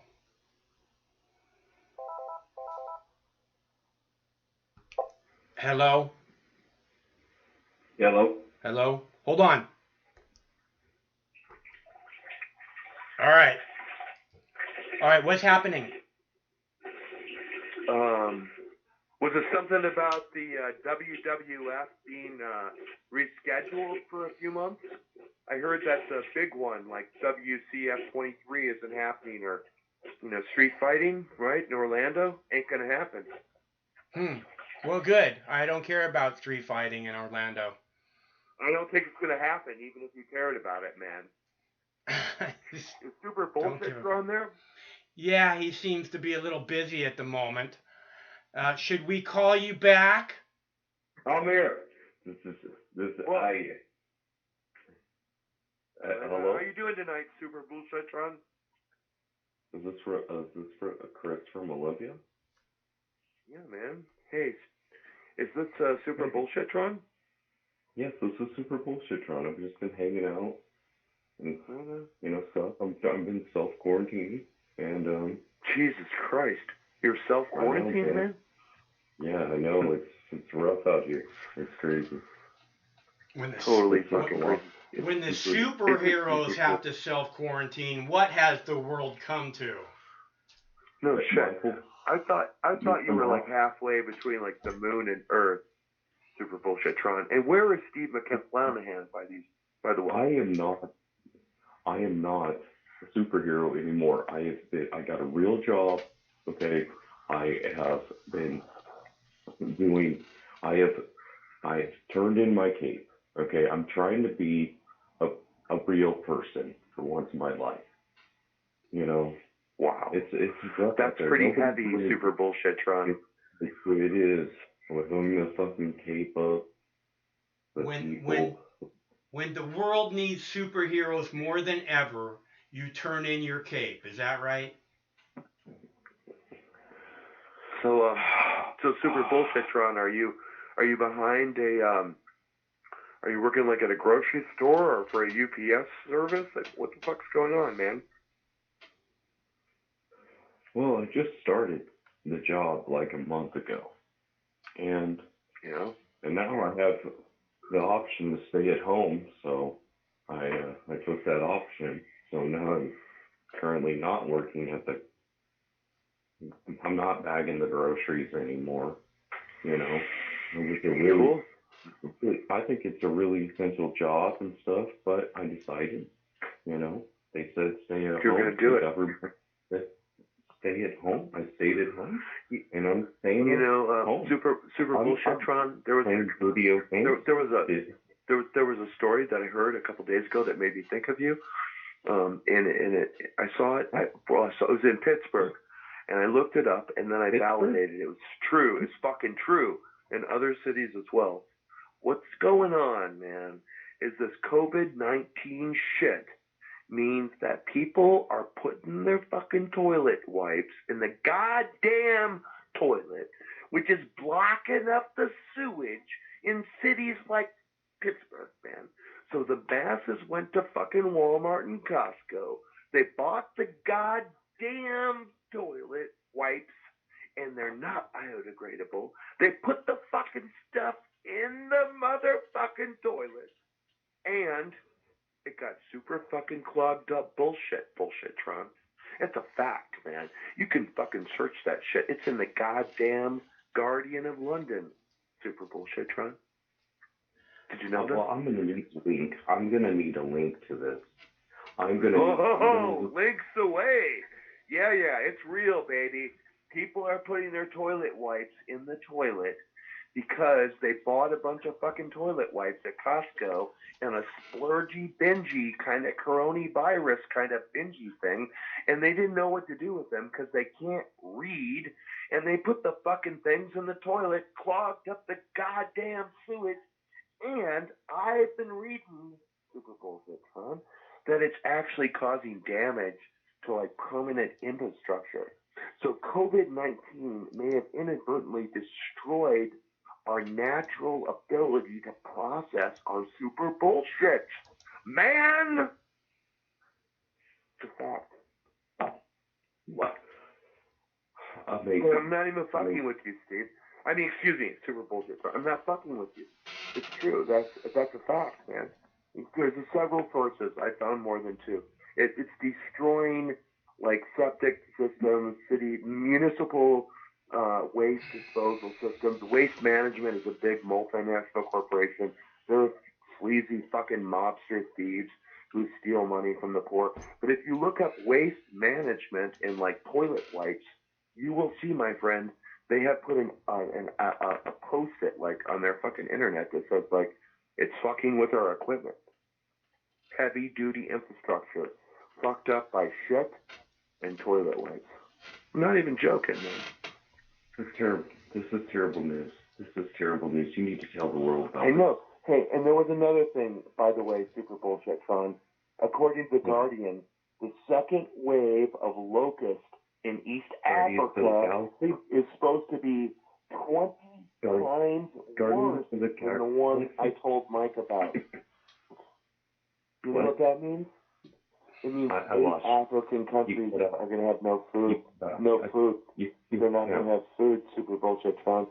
People in Africa are going to starve because of locusts. That's according to The Guardian this morning. They didn't eat the fucking locust. They didn't just man up and eat a fucking locust, but no. I think it goes like this, man. There's just too many of the locusts, not enough people. I love beans. It's like that. Super bullshit, Sean. I know. It's horrible. There's just too many people. There's too many locusts. And if you go to the website, you'll see second wave of locusts in East Africa, 20 times worse. This is many fucking all the time. They're always fucking. And there's locusts everywhere. I swear. I know. I am rather surprised as well, super bullshit, Sean. And yes, I know. I'm freaking out. The locusts fucked that fucking quickly. I swear to God. I've never seen anything like this. Right now. They're currently fucking.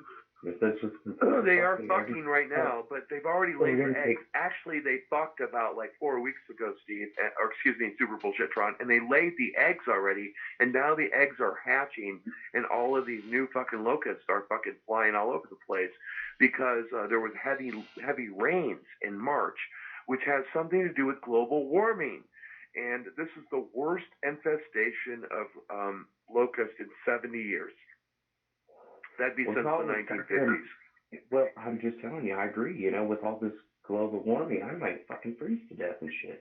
And I tell you what, I feel like that people need to know this. They need to know this information. They need to know that you're voting for locusts, and then the next goddamn election. That's what you're doing. You're going to vote for Logan or Jai. That's great. I like that Super Bullshit Tron. If you could put like a frame around that, and a little bit of a dialogue beneath it, that'd be an excellent meme. I think you're correct. News, fellas. Locust, they're fucking Locust. Bullshitron. He's on the screen now. You can vote for my ass if you want. Do I want to vote for your ass? Hold on. I'm flying over to Mox News to see if I can see a picture of it first. Holy shit! No. Is that your ass? Wow! You've got a scarf on, dude. On your ass? All right, I got it. I see it. Hey, my mom's calling me. My superhero mom is calling me. I gotta go. Well, I hope your mom's doing well, man, and thanks for chatting with me, Super Bullshitron. You're the best. Hey, here's looking at you, kid. I'm glad you fucking got your friend out of jail in Kansas City, man. That fucking made my day, man, when that happened. I swear to God, Super Bullshitron. I felt sorry for Steve. I was crying for the fucker, man. Son of a bitch, he's taking a look at his behavior and shit. Well, hey, man, good luck to you, Super Bullshitron. You can only do good what luck you can to for you. Steve, right? Yeah. Good Peace luck out, to bro. you. Hey, All right. peace. Peace out. Keep the peace. Hey, Mike, are you still there? Yes. All right, cool. There was one thing I wanted to mention before the end of this whole chill session or whatever. What it is? Thanks, Super Bullshitron. I hope you're great. But this was about the debt, the money that they're sending us, like all the fucking money that they're supposed to be sending today. There were two articles I saw earlier. One was from MarketWatch, and the other one was from CNN. And both articles were drawing attention to the fact that millions of Americans could lose their stimulus payment to debt collections. Were you aware of this? No. I didn't see that story. Yeah, so apparently there's an article at CNN, and I found the article at MarketWatch, which I think is like a part of Barron's, but both of the articles basically said the same thing. When Congress passed the stimulus bill, they said that like federal creditors could not take your money. So what does that mean? If you owed back money for income tax, they can't take your $1,200. If you owe delinquent student loans, which were taken out of your student, your taxes, they couldn't take that money, right? However, there was an exemption, and the exemption was for private debt collectors. And apparently, private debt collectors do have access to your $1,200 check. So if they have access, so in other words, if you have a private creditor who has access to the bank account that you gave to the federal government, that immediately, as soon as the money from the federal government lands in your bank account, the creditor will swap the money out of your account to offset your debt.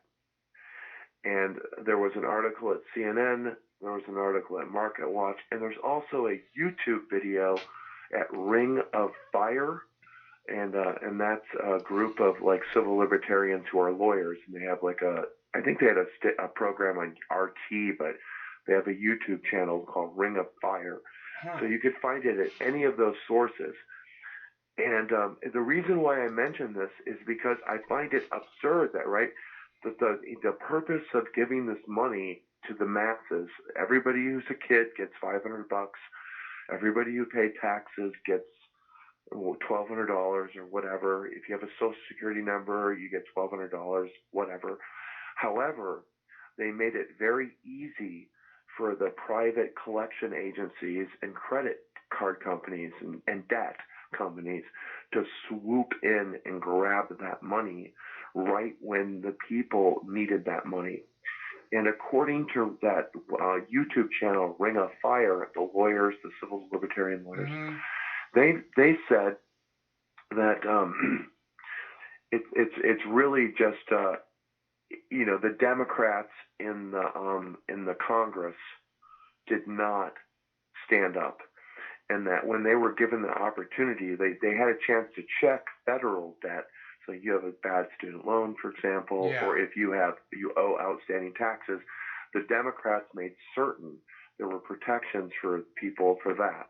But when it came to private debt, apparently, what they said was, we'll leave it up to the Secretary of the Treasury, and we'll leave it up to the head of the Federal Reserve Bank, or we'll leave it up to the president, right? Yeah. So that was Nancy Pelosi and Steny Hoyer saying, we're going to trust Donald Trump and Steve Mnuchin to deal with this appropriately when it comes to private debt. Public debt, we're going to draw a line. All right? Well, I mentioned this just to illustrate, like, the hypocrisy of everything, Mike, right? Like, these assholes, Nancy Pelosi and Steny Hoyer, claim to be standing up for the poor little working class people, right? But at the end of the day, instead of just writing some real specific law that says private debt cannot be extracted from your government stimulus check, they did not do it. And basically, not everyone, but many people who have credit agencies that are haunting them could lose money, you know, as a consequence of this. And I really find that to be disgusting.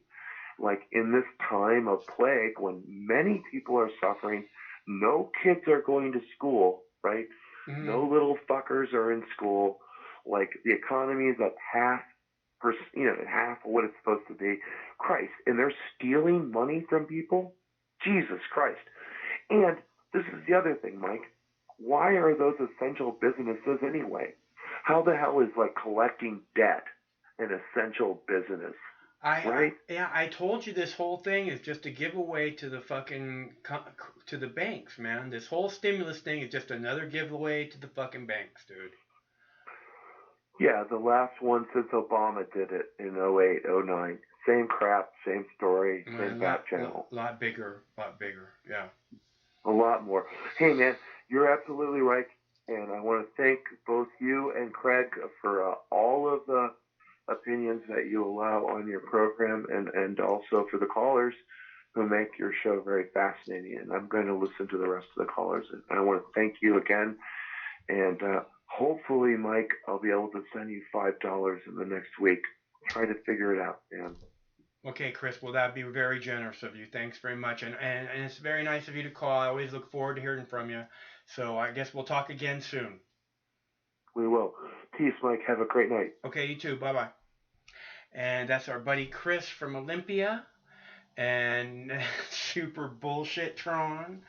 And I have a video here for you, which is a interview with Bill Gates and Melinda Gates. And as I was saying earlier, Bill Gates is one of these kind of, Vulcan Spock, show no emotion kind of people, no zero energy, no, jumping up and down and fucking raising his hand. If you worked around him for years, you might not ever see him express any kind of emotion like being happy or sad or anything. And yet you can see him in this interview. He can barely stay seated in his fucking chair. Bill and Melinda Gates are making news tonight, revealing they will now donate another $150 million to fighting COVID-19 here and around the world. They already donated $100 million. We had a long conversation today, and here's what they said, what it will take to return to some sort of normal in our country. What do we need to do right now in order to reopen the country to get back to, some sort of normalcy and sort of set a new normal, whatever the new normal is? Well, I will say it's three phases. The acute phase we're in now, the semi-normal phase until we get a vaccine, and then the truly normal phase after the vaccine has protected all of us. That vaccine is probably late 2021. So the semi-normal period, starting whenever it does, a month, 2 months from now, will be quite long. And the idea, is that involve masks, how dense is the seating at restaurants, and the testing so that you immediately see if you have that exponential rise in any part of the country, and you can go in there and make sure that you isolate and don't get up to a lot of people infected, which would cause a lot of deaths. So fixing that testing regime, we need to have that in place before we move to that next phase. So do you have confidence? I mean, a lot of Americans are going to say, well, wait a minute, we just watched what happened when we really needed the testing in the beginning of this. The testing just simply wasn't there. Are we going to have tens of millions of tests ready in just a few weeks' time to test folks before we try to re-enter society? Well, the testing will move as we up the capacity so that the people who have the symptoms or have been around somebody who tests positive, they'll get it sent to their home. We got the FDA to approve a thing called self-swab, where you don't need a medical person to do that, and it's got still the high accuracy. We know the American people can do this. I think it's been really impressive to see how much people, I'll say specifically because we're here in Seattle, but how quickly, as soon as the governor said and the health department said we should all start to work from home, we can see the bridge from our house. There are very few people going across that bridge in a car. And so I think people will need to realize that they need to do the right thing. Yeah, Melinda, I think you're absolutely right. I think Americans deserve a lot of credit in this because they did listen to the warnings and they have stayed home. And I think they're just looking for reassurance now. And I'm struck, Bill, by when you were talking about the phases, the semi-normal phase that you spoke of. That sounded like months and months of that. If a vaccine is still not until 2021, that's many, many months of this new normal. That's right. It's almost certainly over a year where large public gatherings likely won't be taking place.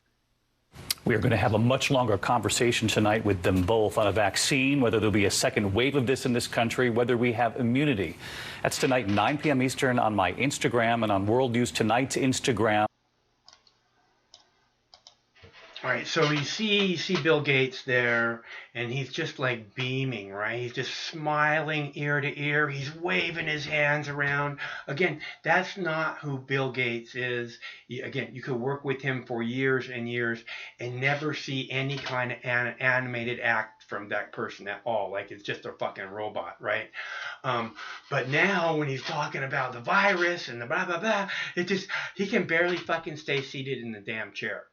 Okay, and this is very telling. And again, I've been talking about how the people standing around Trump during the press conferences, how they're all fucking beaming and they look all like, we're going to make so much fucking money. It's really bothering me. These kind of people are what bothers me. They kind of worry me in the background the most, so you know. And now they're saying that you're going to have to do the social distancing until they have a vaccine, or like 2022 or something. A study this week predicts social distancing here in the United States may have to stay in effect until the year 2022, unless an effective vaccine becomes available. Let's bring in our senior medical correspondent, Elizabeth Cohen. So what's the latest on developing an actual vaccine? How long until people can be vaccinated, Elizabeth? So, Wolf, it takes time. You have to figure out what the vaccine is. You have to give it to people, make sure it's safe first, then make sure it's effective. Dr. Fauci and others saying that's a 12 to 18-month effort at the very least. But last night, a leading vaccine expert at the National Institutes of Health telling CNN she thinks it can happen more quickly. We're targeting fall for the emergency use.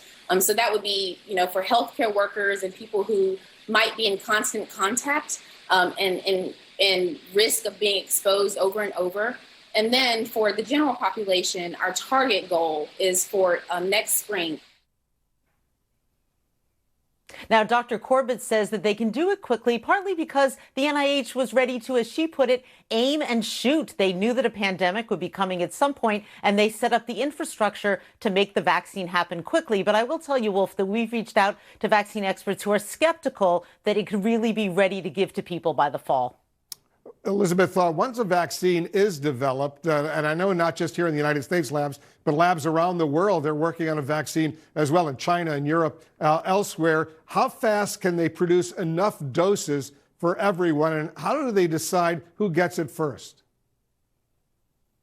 to your point, Wolf, since there are several different companies trying to come up with a vaccine, the hope is that there would be enough production by several companies in order to get it out to the world. But you're right. It might be hard to ramp up quite, to serve the entire world. Who would get it first? Would wealthy countries get it first? How would that be decided? Now, I will say, Wolf, that yes, it is an issue to get a vaccine out to the world, but we have months to prepare for this. It's not like the testing debacle where the CDC and others only really had weeks to kind of get it going. There's enough lead time that hopefully they will get this right.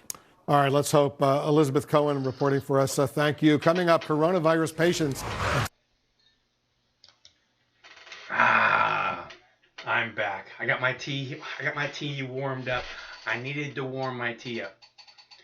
I need a nice cup of tea, be able to get myself through the show. That and a big fat brownie. And I had my brownie before I came on the air. Hello, caller. And now, for some more bullshit, I'm going to inject the vaccine directly into my penis so that I too can become a ruler of the world by having the vaccine injected directly into my penis, because that is a sign of a true American. These people, do you see, I don't know, did you see that clip with Bill Gates? That is the quintessential clip that proves that never give a sword to a man who can't dance. That guy couldn't dance if he had a gun to his head. He couldn't dance. That is a person disconnected from his body. He lives in his head. The world is a cerebral construct to people like that. I know psychopaths like that. They can't dance. They're disconnected from their body. Everyone else is just an actor in a play that goes on in their head. And that's what we're seeing with Bill Gates. I haven't observed him enough, except I did see him, in several clips saying, well, vaccines could speed up the death of young people and stuff like that. But that's not a very, he is a disconnected person. He's disconnected from his soul. He comes from a eugenics family. He married into a fucking corporate family. I forget what his robot wife does, but those are just fucked up people. Why should I advocate for throwing them in cages and throwing fruit at them for the next 7 decades? They can take the vaccine live on TV into their penises, both of them. They're weirdos, man.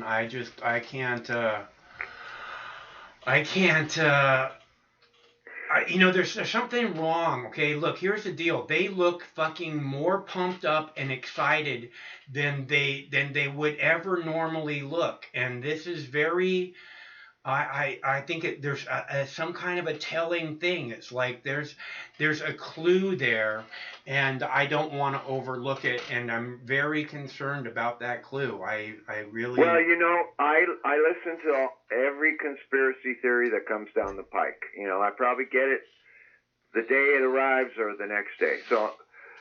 And I'm kind of slow to judge people, and I haven't spent years on Bill Gates like other people have, but from what I'm seeing since the COVID-19 bullshit let loose on planet Earth, Bill Gates is a freak, man. He's probably a psychopath. Psychopaths are mimics. They mimic human behavior. They don't have authentic emotions, and they don't really have compassion or empathy. And why would the guy go up on a TED Talk, which I have seen, and say that vaccines can help with overpopulation? I mean, there's only 2 ways to construe that statement, and one is vaccines kill people, and the other one is that vaccines can make unsuspecting women not fertile and not able to have children. Either way, it's a crime, So yeah. I suspect the motherfucker is a psychopath, But I have to watch people to tell, and I haven't. What have I seen? A grand total of 20, 25 minutes of Bill Gates in my entire life. But yeah, he's a freak, man.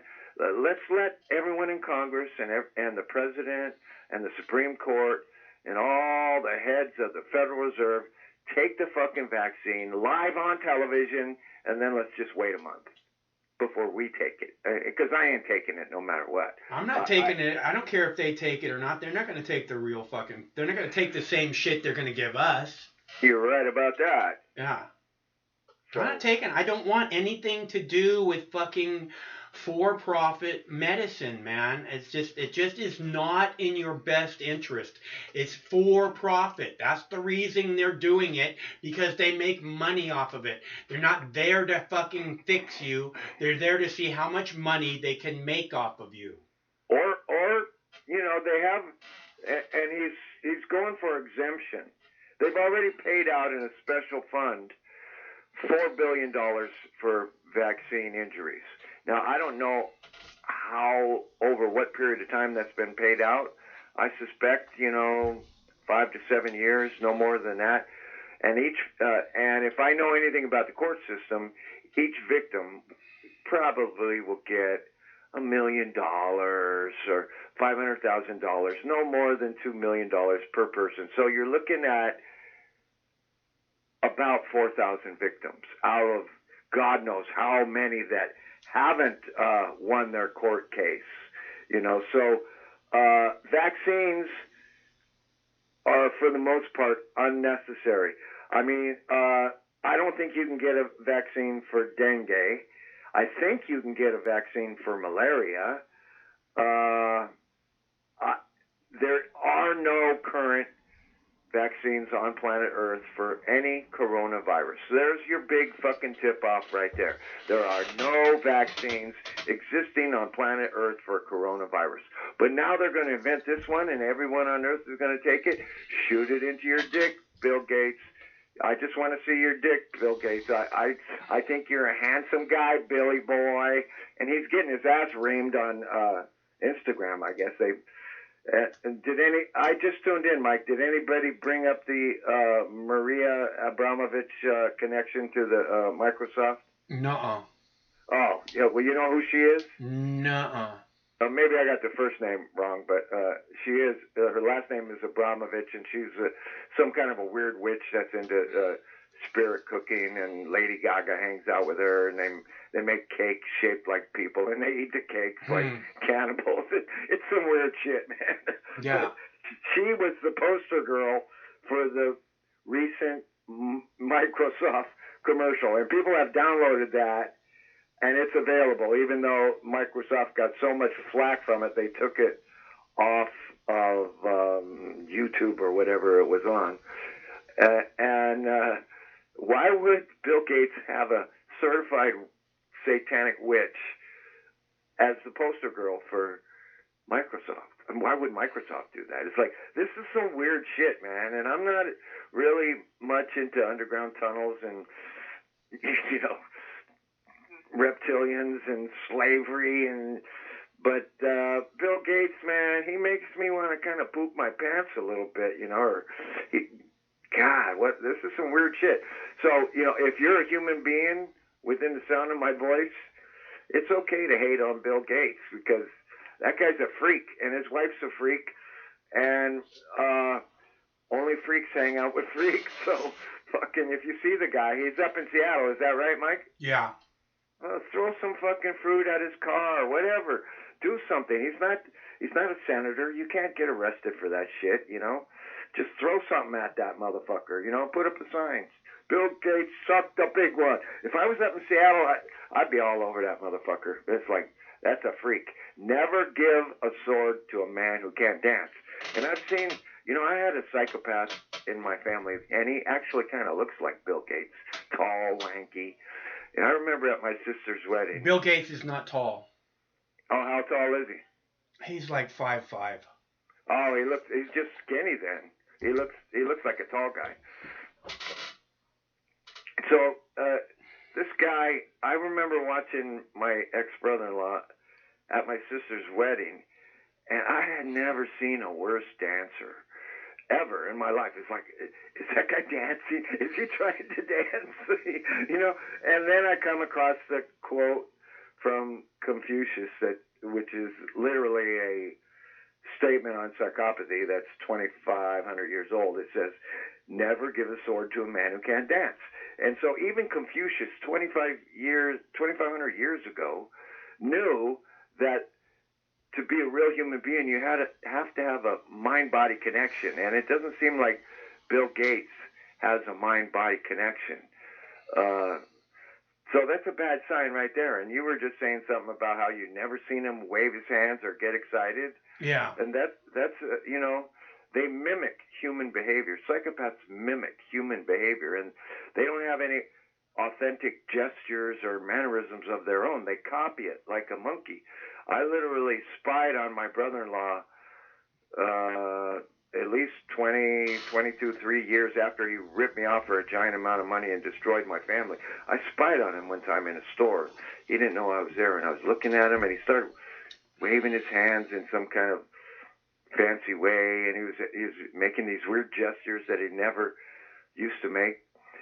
And I realized, oh my God, he copied my hand movements.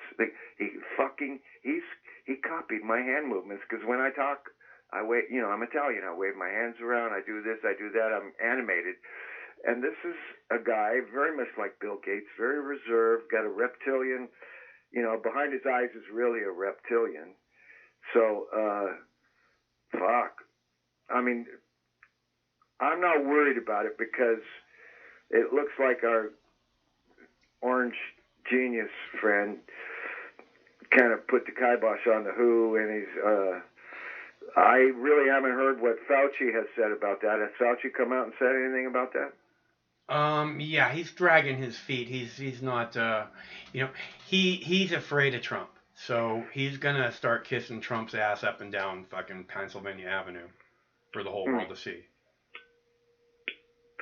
Well, we're living in weird times, man, but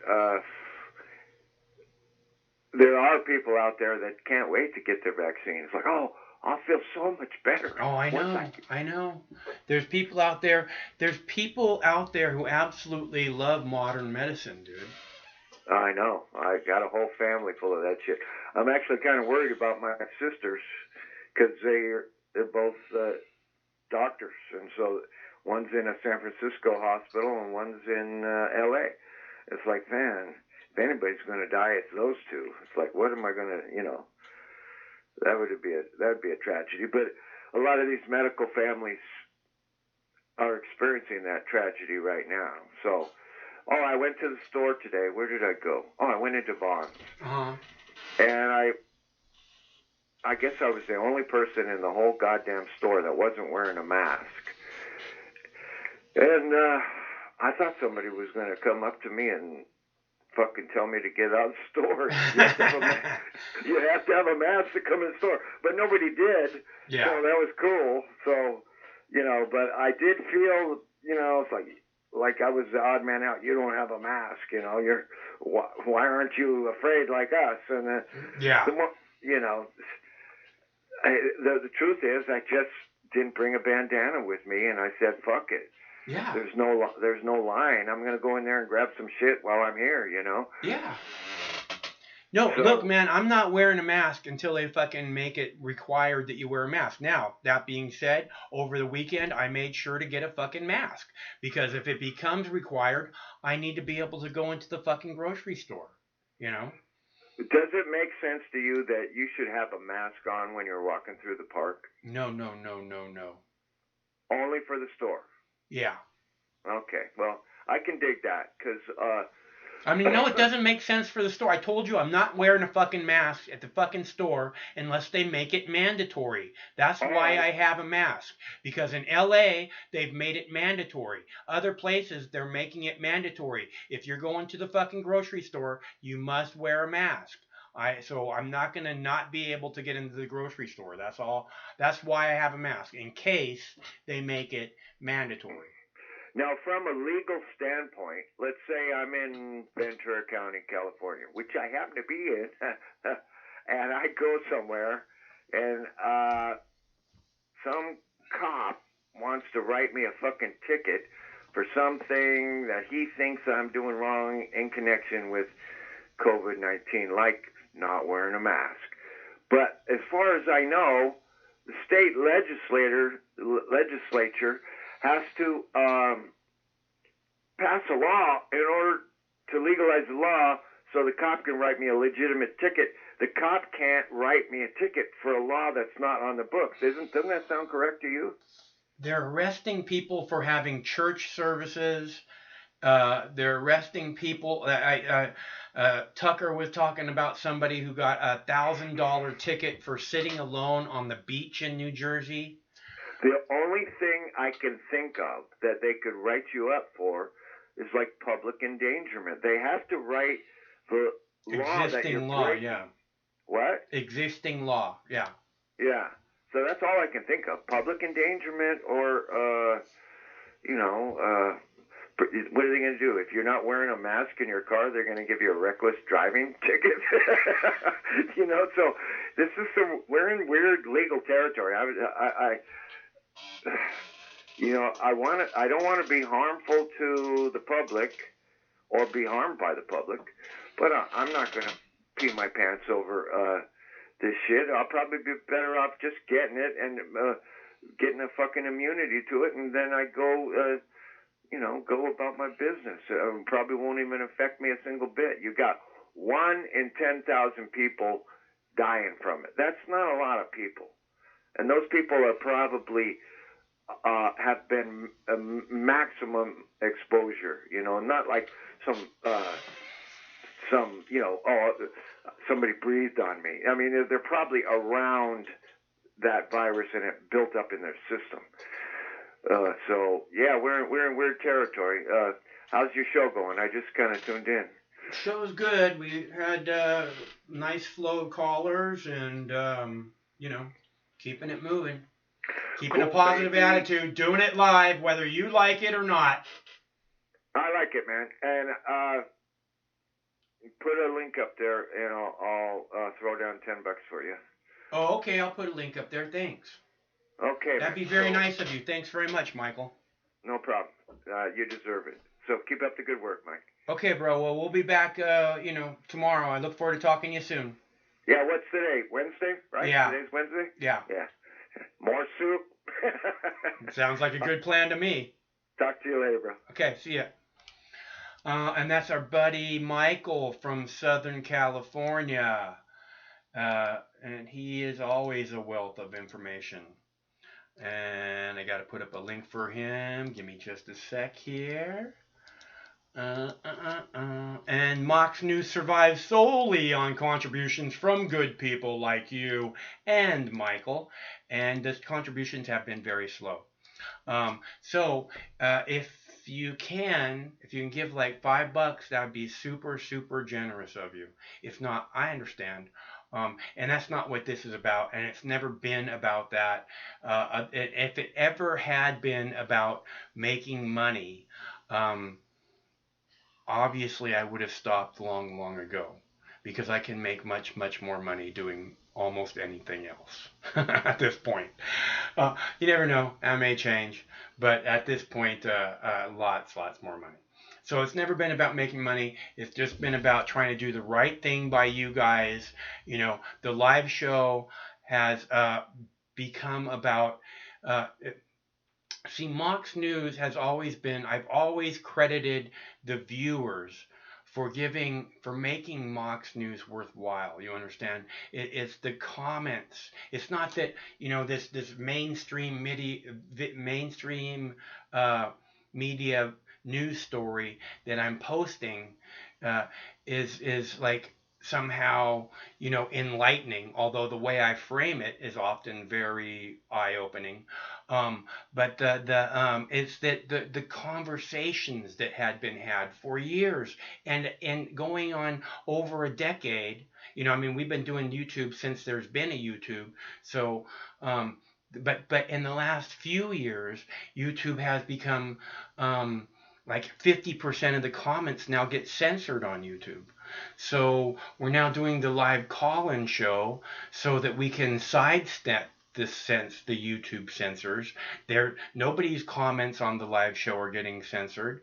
Everybody's able to talk about what they want to talk about, and And that's what, again, makes Mox News a value. It's not just a platform for me, it's a platform for everyone.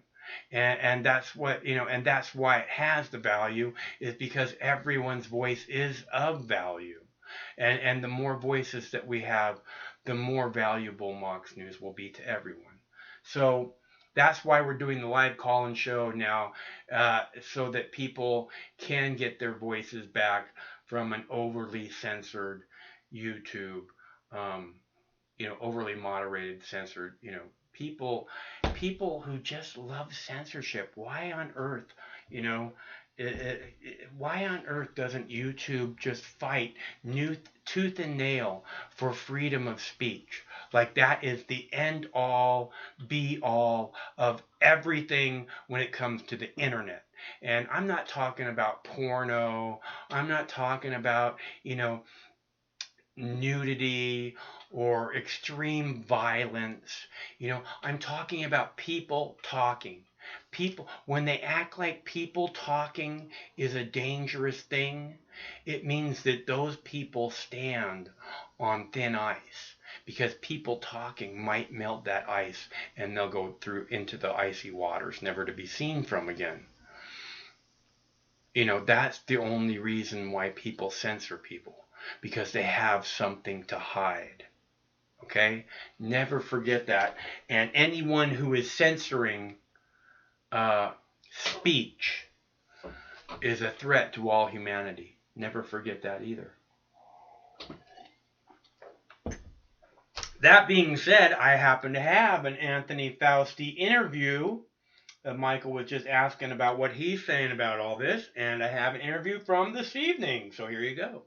But many of you at home simply want to know how and when will we reopen this country as we continue our series of reporting on what's next for America. Tonight, your questions: are we ready to reopen? Are they ready with tests to reassure us before we re-enter society, return to work or school? And can you catch this virus twice? The new headlines tonight. We get to all of those questions with this country's leading expert on infectious diseases, Dr. Anthony Fauci, who I spoke with before we came on the air tonight. Dr. Fauci, thanks for joining us here. And I know that everyone at home really just wants to know, when will America reopen? How will America reopen? We've heard from the president that in some places it will reopen perhaps after these 30 days, in some states even sooner. Do you agree with that? Is America ready to reopen? I think we need to be careful, David, to make sure that we don't talk about America in totality, because there are so many different levels of outbreak and of involvement with this virus throughout the country, that there will be some areas of the country which will really be much, much more attuned to and ready to be able to get more towards normality than others. I kind of refer to it as kind of a rolling re-entry. So it's not going to be like a light switch that you turn on and off and say, on this date, America will resume its normal activities. So regardless of time frame here, because you say it'll be a different time frame for different regions of the country, but regardless of the time frame, what needs to happen in order to reopen? What you must be able to do is to have in place the capability of rapidly identifying by testing, getting someone who's infected out of the circulation, obviously taking care of it if they need medical help, if they could be handled at home, do contact tracing, do it in an efficient way where it means something, not contact tracing many, many, many days after an individual actually is exposed. Dr. Fauci, you've talked a lot about testing and tracing, that is a necessary component here. And with all due respect, the American public watched weeks ago when testing was really important in this, and the very slow ramp up. How do you convince them that we're going to be ready to test all over again to try to reopen this country? May 1st is just a couple of weeks away. So, David, what I am hearing and seeing from the parties involved that are responsible for the upticking of the tests, making them available, is that we are doing extraordinarily better now than we were at the time when there really were some significant challenges. Are you telling us that there'll be tens of millions of tests ready so that American families can feel confident about leaving their homes and going back out into public and re-entering society? David, I can't guarantee that, and I can't tell you that for sure. What I'm hearing from the people responsible for making sure these get out there is that we will have, and it's not only just the federal government doing it, it's the private enterprise, it's the companies that are able to make and implement these tests. Is there going to be a second wave of infection in this country? We don't know that. I mean, I think we just have to be humble to realize that we do not know everything about this virus and what it's capable of doing. It is entirely conceivable that we will see a rebound as we get into a seasonal situation, such as next fall or winter. You know, in the meantime, I know you're aware of these reports out of South Korea and even some anecdotal reports here in the U.S. of people coming down with this twice. Do we have any idea whether or not these cases are new infections or a reactivation of coronavirus already in the system? Are you concerned about that? Well, David, I can tell you we do not know definitively whether these are reactivations or whether they are reinfections. You know, and also not only that, are these really rare outlier events, or is this something that is telling us something about the degree of protection? It's a challenge to find that out. The critical issue that's related to that people are asking, and it's important, is that when you are infected, and you have an antibody, which is a protein that essentially fights the virus, and you have a level of antibody in you, are you protected? Namely, are you protected for a month, 3 months, 6 months, a year? Those are things that we have to find out, but we don't have the answers to that right now. We know there's a handful of human trials underway for vaccines. You have said 18 months repeatedly. Is there any way to try to speed this up? You know, the answer is yes, but not substantially unless you have certain conditions. In order to be able to get a vaccine that you feel comfortable will be safe, and I say not only safe 15 minutes after you inject someone, that you don't get sort of an allergic reaction, but safe in that it does not, if a person gets infected, actually make it worse. We may learn a bit earlier, a few months earlier, but I think any less than a year, I think anything less than that would be carving off a couple of months, but not a lot more.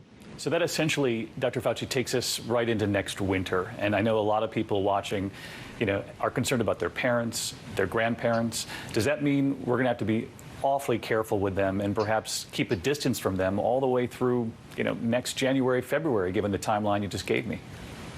David, if we get a rebound of virus in the community, which, as I said, is possible, it may not happen, but it's possible. If we do, and we don't have an effective and safe vaccine available, we will have to resort to the public health measures that have really fared us really rather well in many respects in the challenge we're going through right now.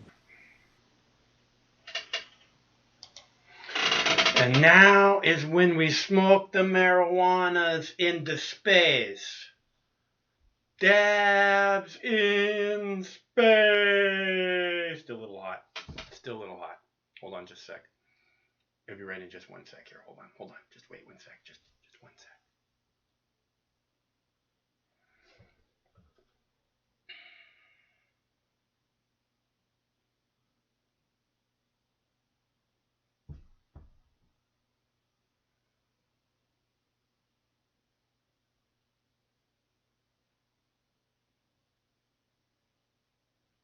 All right, you ready? Here we go.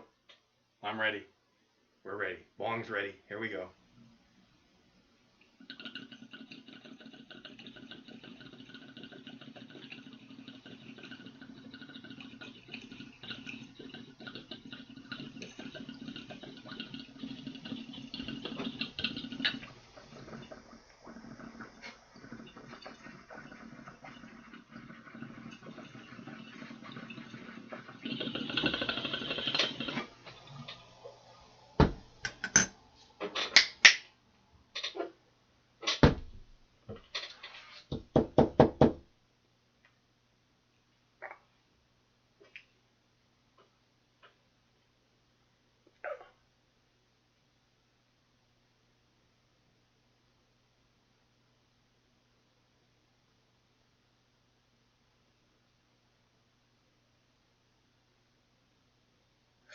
Oh, man. I feel much better now. Okay, so I have one more clip. Let's see, I have two more clips. I have a clip about China delaying info on whether or not the virus could be spread from person to person, apparently. New reports say Chinese officials stalled for nearly a week in alerting the public to just how serious the coronavirus outbreak was. Now that reporting says they've put millions of people at risk.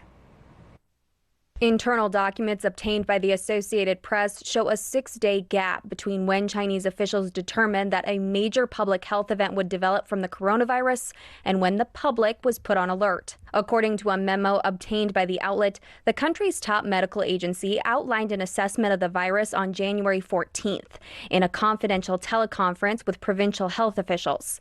The memo reportedly reveals that officials knew about the possibility of human-to-human transmission. In addition, the country's head medical official warned that there would likely be an increase in the spreading of the virus as a result of travel for Chinese New Year celebrations. That same official also reportedly noted all localities must prepare for and respond to a pandemic. 6 days after that memo, on January 20th, China's President Xi Jinping made his first public comments on the virus, remarking that it must be taken seriously. That same day, the AP reports that a leading epidemiologist announced for the first time to the public that the virus could be transmitted from person to person, despite doctors noting that evidence in late December. Some health officials are condemning China's delay in informing the public. An epidemiologist at the University of California, Los Angeles, told the Associated Press if they took action 6 days earlier, there would have been much fewer patients and medical facilities would have been sufficient. We might have avoided the collapse of Wuhan's medical system. However, the Associated Press notes one political scholar argues that the delay could be attributed to the government's desire to avoid rocking the boat prior to the country's two biggest political meetings of the year in March and wanting to let things play out a little more. And some health experts told the outlet that China's delay wasn't unreasonable and that officials likely didn't want to raise the alarm on the virus prematurely. This AP report comes as China continues to deny allegations that it has suppressed information about the outbreak. Meanwhile, President Trump appears to have backtracked on his early praise of China's handling of the outbreak and is now condemning the country and the World Health Organization for lack of transparency. For Newsy, I'm Catherine Beek. All right, so mic is hot, mic is hot, mic is hot. I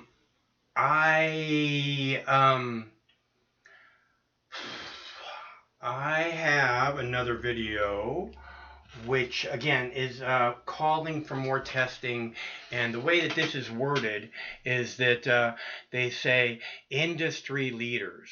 Now you would think that if they were going to say industry leaders, that they'd have like a whole kind of like group, a whole Zoom group of industry leaders that were saying, yeah, we can't do this without having more testing.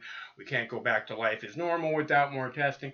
We need some kind of universal testing, and again and again and again and again, they're just gonna burn this into your brain. We need testing. We need testing. You got to get tested. We need testing. So I'm trying to, just as people have been in this 21st century Western civilization have been desensitized to violence again and again and again. I'm just simply trying to get out ahead of this, where they're beaming this into your brain. We must be tested. We must be tested. So that every time you hear that, hopefully you will be somewhat on guard and you will look to see who's this fucktard telling me what I got to do. Because you don't got to do what you don't want to do. That is the essence of being top of the food chain. Of being the upright, walking, big brain, top of the food chain on this planet, is that you don't have to do what you don't want to do. So Say on this critically important day when we just heard from the mayors of the two largest cities here in the United States, the mayors of Los Angeles and New York City, say almost certainly there won't be concerts or professional sporting events in either of those cities until 2021. No football, no baseball, no basketball until 2021 in LA or New York. Pretty dramatic information indeed. Very sad for those of us, of course, who are sports fans as well. Doctors and public officials, meanwhile, as well as industry leaders who spoke with President Trump today, are emphasizing that any return to normal life will require the availability of large-scale and accurate, keyword accurate, testing for the coronavirus. I want to bring in our senior investigative correspondent, Drew Griffin. Drew, private lab tests per week actually are down now. So why is that? Shouldn't testing actually be increasing, not decreasing? It should be, but it could be down for some pretty good reasons. First of all, there was a holiday. Some holiday lull might have taken place. We'll have to see if it's a trend. But also, Wolf, we've been testing the sickest of the sick. That's what the tests have been kind of prioritized for. Now that in some places those sick people have been plateauing, this may be a good sign and a good indication that this testing needs to transition into a much broader population. Not just the sickest of the sick, but those of us just sick at home and have been told to stay home. We need to be tested. Those who want to go back to work, they need to be tested. So kind of a transition from just this kind of testing at hospitals and doctor's office to a much more broader scale of testing. We talked to the big labs today. They do have room, they tell us. They have capacity, but their orders have indeed been down as broad scale testing across the country has increased. Drew, what about the antibody tests to check for immunity? How close to a widely available test is that? Getting closer. There are now 3 tests that have been giving emergency use authorization. Abbott today also released its unapproved or unemergency use authorized test, which they say they're going to have 20 million tests by June. If accurate, if they work, they can tell us how many people may have had this virus, may have some part of their body that has immunity to getting this again, and those people would be free and clear to go back to work. But it's in the very early stages. I will tell you the National Cancer Institute trying to evaluate a lot of these tests and give us much more clear answers on whether, in fact, they work or don't work. The cautionary note here, a lot of those early tests deemed really, there's no other way to say it, Wolf, crappy when they first came out. That's being fixed. Yeah, well, that's pretty depressing, too. All right, Drew Griffin, thank you very much. Did I play that video already? If I did, I apologize. I didn't mean to play that one already. I didn't think I did. I'm usually pretty good about checking them off. But anyways, I wanted to, I know I talked about it for a minute. I wanted to, again, point out this industry leaders thing, whenever these people are telling you, oh, these people are saying, well, you need to bring those people out and we need to see who they are, which particular industry leaders they are, and listen to exactly what they're saying, not have you tell us what they're saying. And also, I thought that you guys would find it interesting that apparently undocumented workers will be getting no relief funds. The U.S. government has started sending stimulus payments to workers around the country, but millions of undocumented immigrants won't receive them even though they pay taxes. That includes Martina Sanchez Rodriguez. Yo trabajo cuidando personas de la tercera edad. Yo soy la que me encargo de prepararles algo de comida, de vigilar que se tomen sus medicinas, de estar pendientes cuando ellos hacen sus duchas. Sanchez Rodriguez moved to Chicago from Mexico nearly 20 years ago to seek a better life for her children. She's been undocumented ever since. She provides for her household by looking after an elderly woman twice a week, but because she files her taxes without a social security number, she is ineligible to receive federal relief.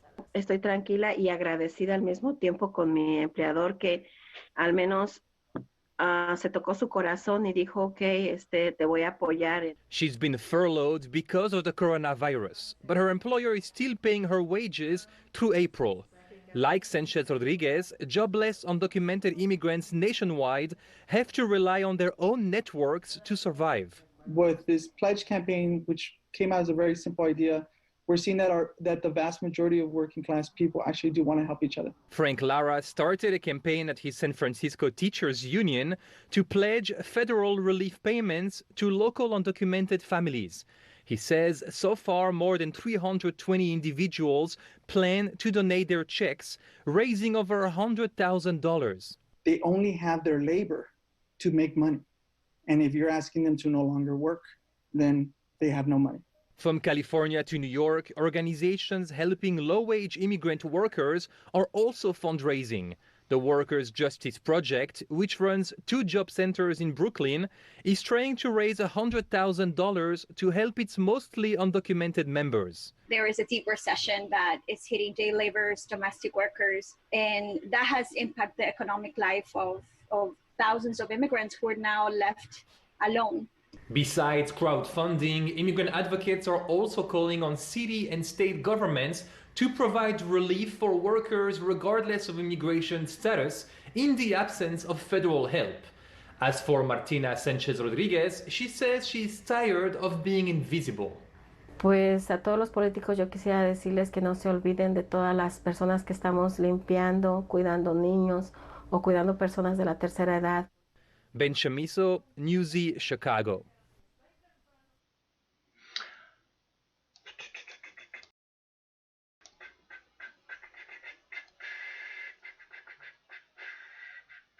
All right, so that's all the clips I have for tonight.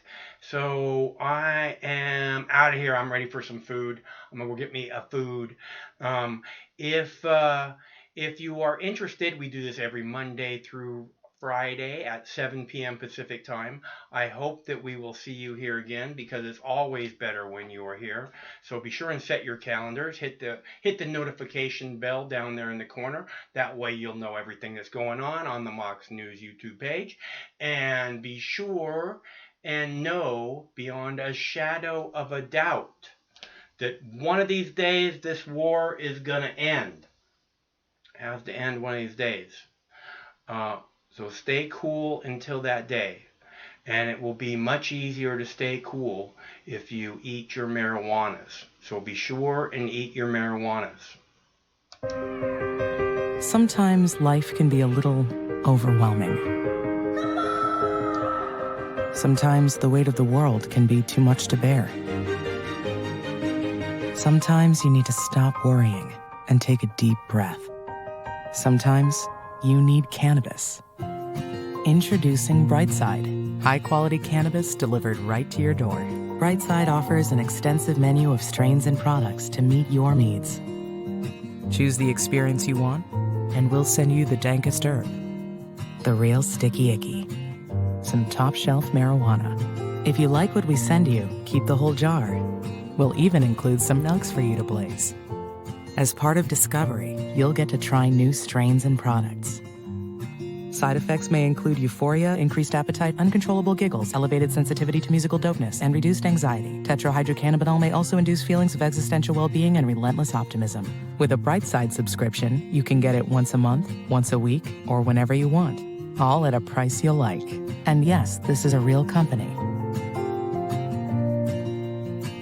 Do you know who I am? You're the wizard. Ask your doctor if cannabis is right for you. It probably is. Keep it Brightside. No matter which mouth you feed on a two-headed snake, it still shits the same turd. But lucky for you, you have Mox News. More than 10 years. More than 60,000 videos. Mox News has been filtering the nonsense and illuminating the bullshit from your mainstream media. Turn off your TV and turn on to Mox News. for over a decade, documenting the socio-political events that have etched and carved the pathways that define today's modern mess, Mox News has been providing clarity while faithfully bringing you today's relevant stories, 100% commercial-free and subscription-free. And just like Lady Liberty vows to remain free. But at this time, we're asking you for your help, your patronage, and your support to keep the lights on and the videos rolling. For less than 17 cents per day, you can become a basic subscriber, knowing that your donation is truly making a difference that will help continue bringing the news stories that make a difference in your life. Turn on, tune in, and drop a couple dimes today by clicking the link below or visiting moxnews.com and show your support at any level. From a single one-time donation or dedicated monthly subscriber, do it now in less than 2 minutes. All donations are safe, securely processed, and verified using PayPal, Visa, MasterCard, American Express, or Discover Card. As always, we're sure you'll find something of interest each and every day. This holiday season, give the gift of Mox. moxnews.com.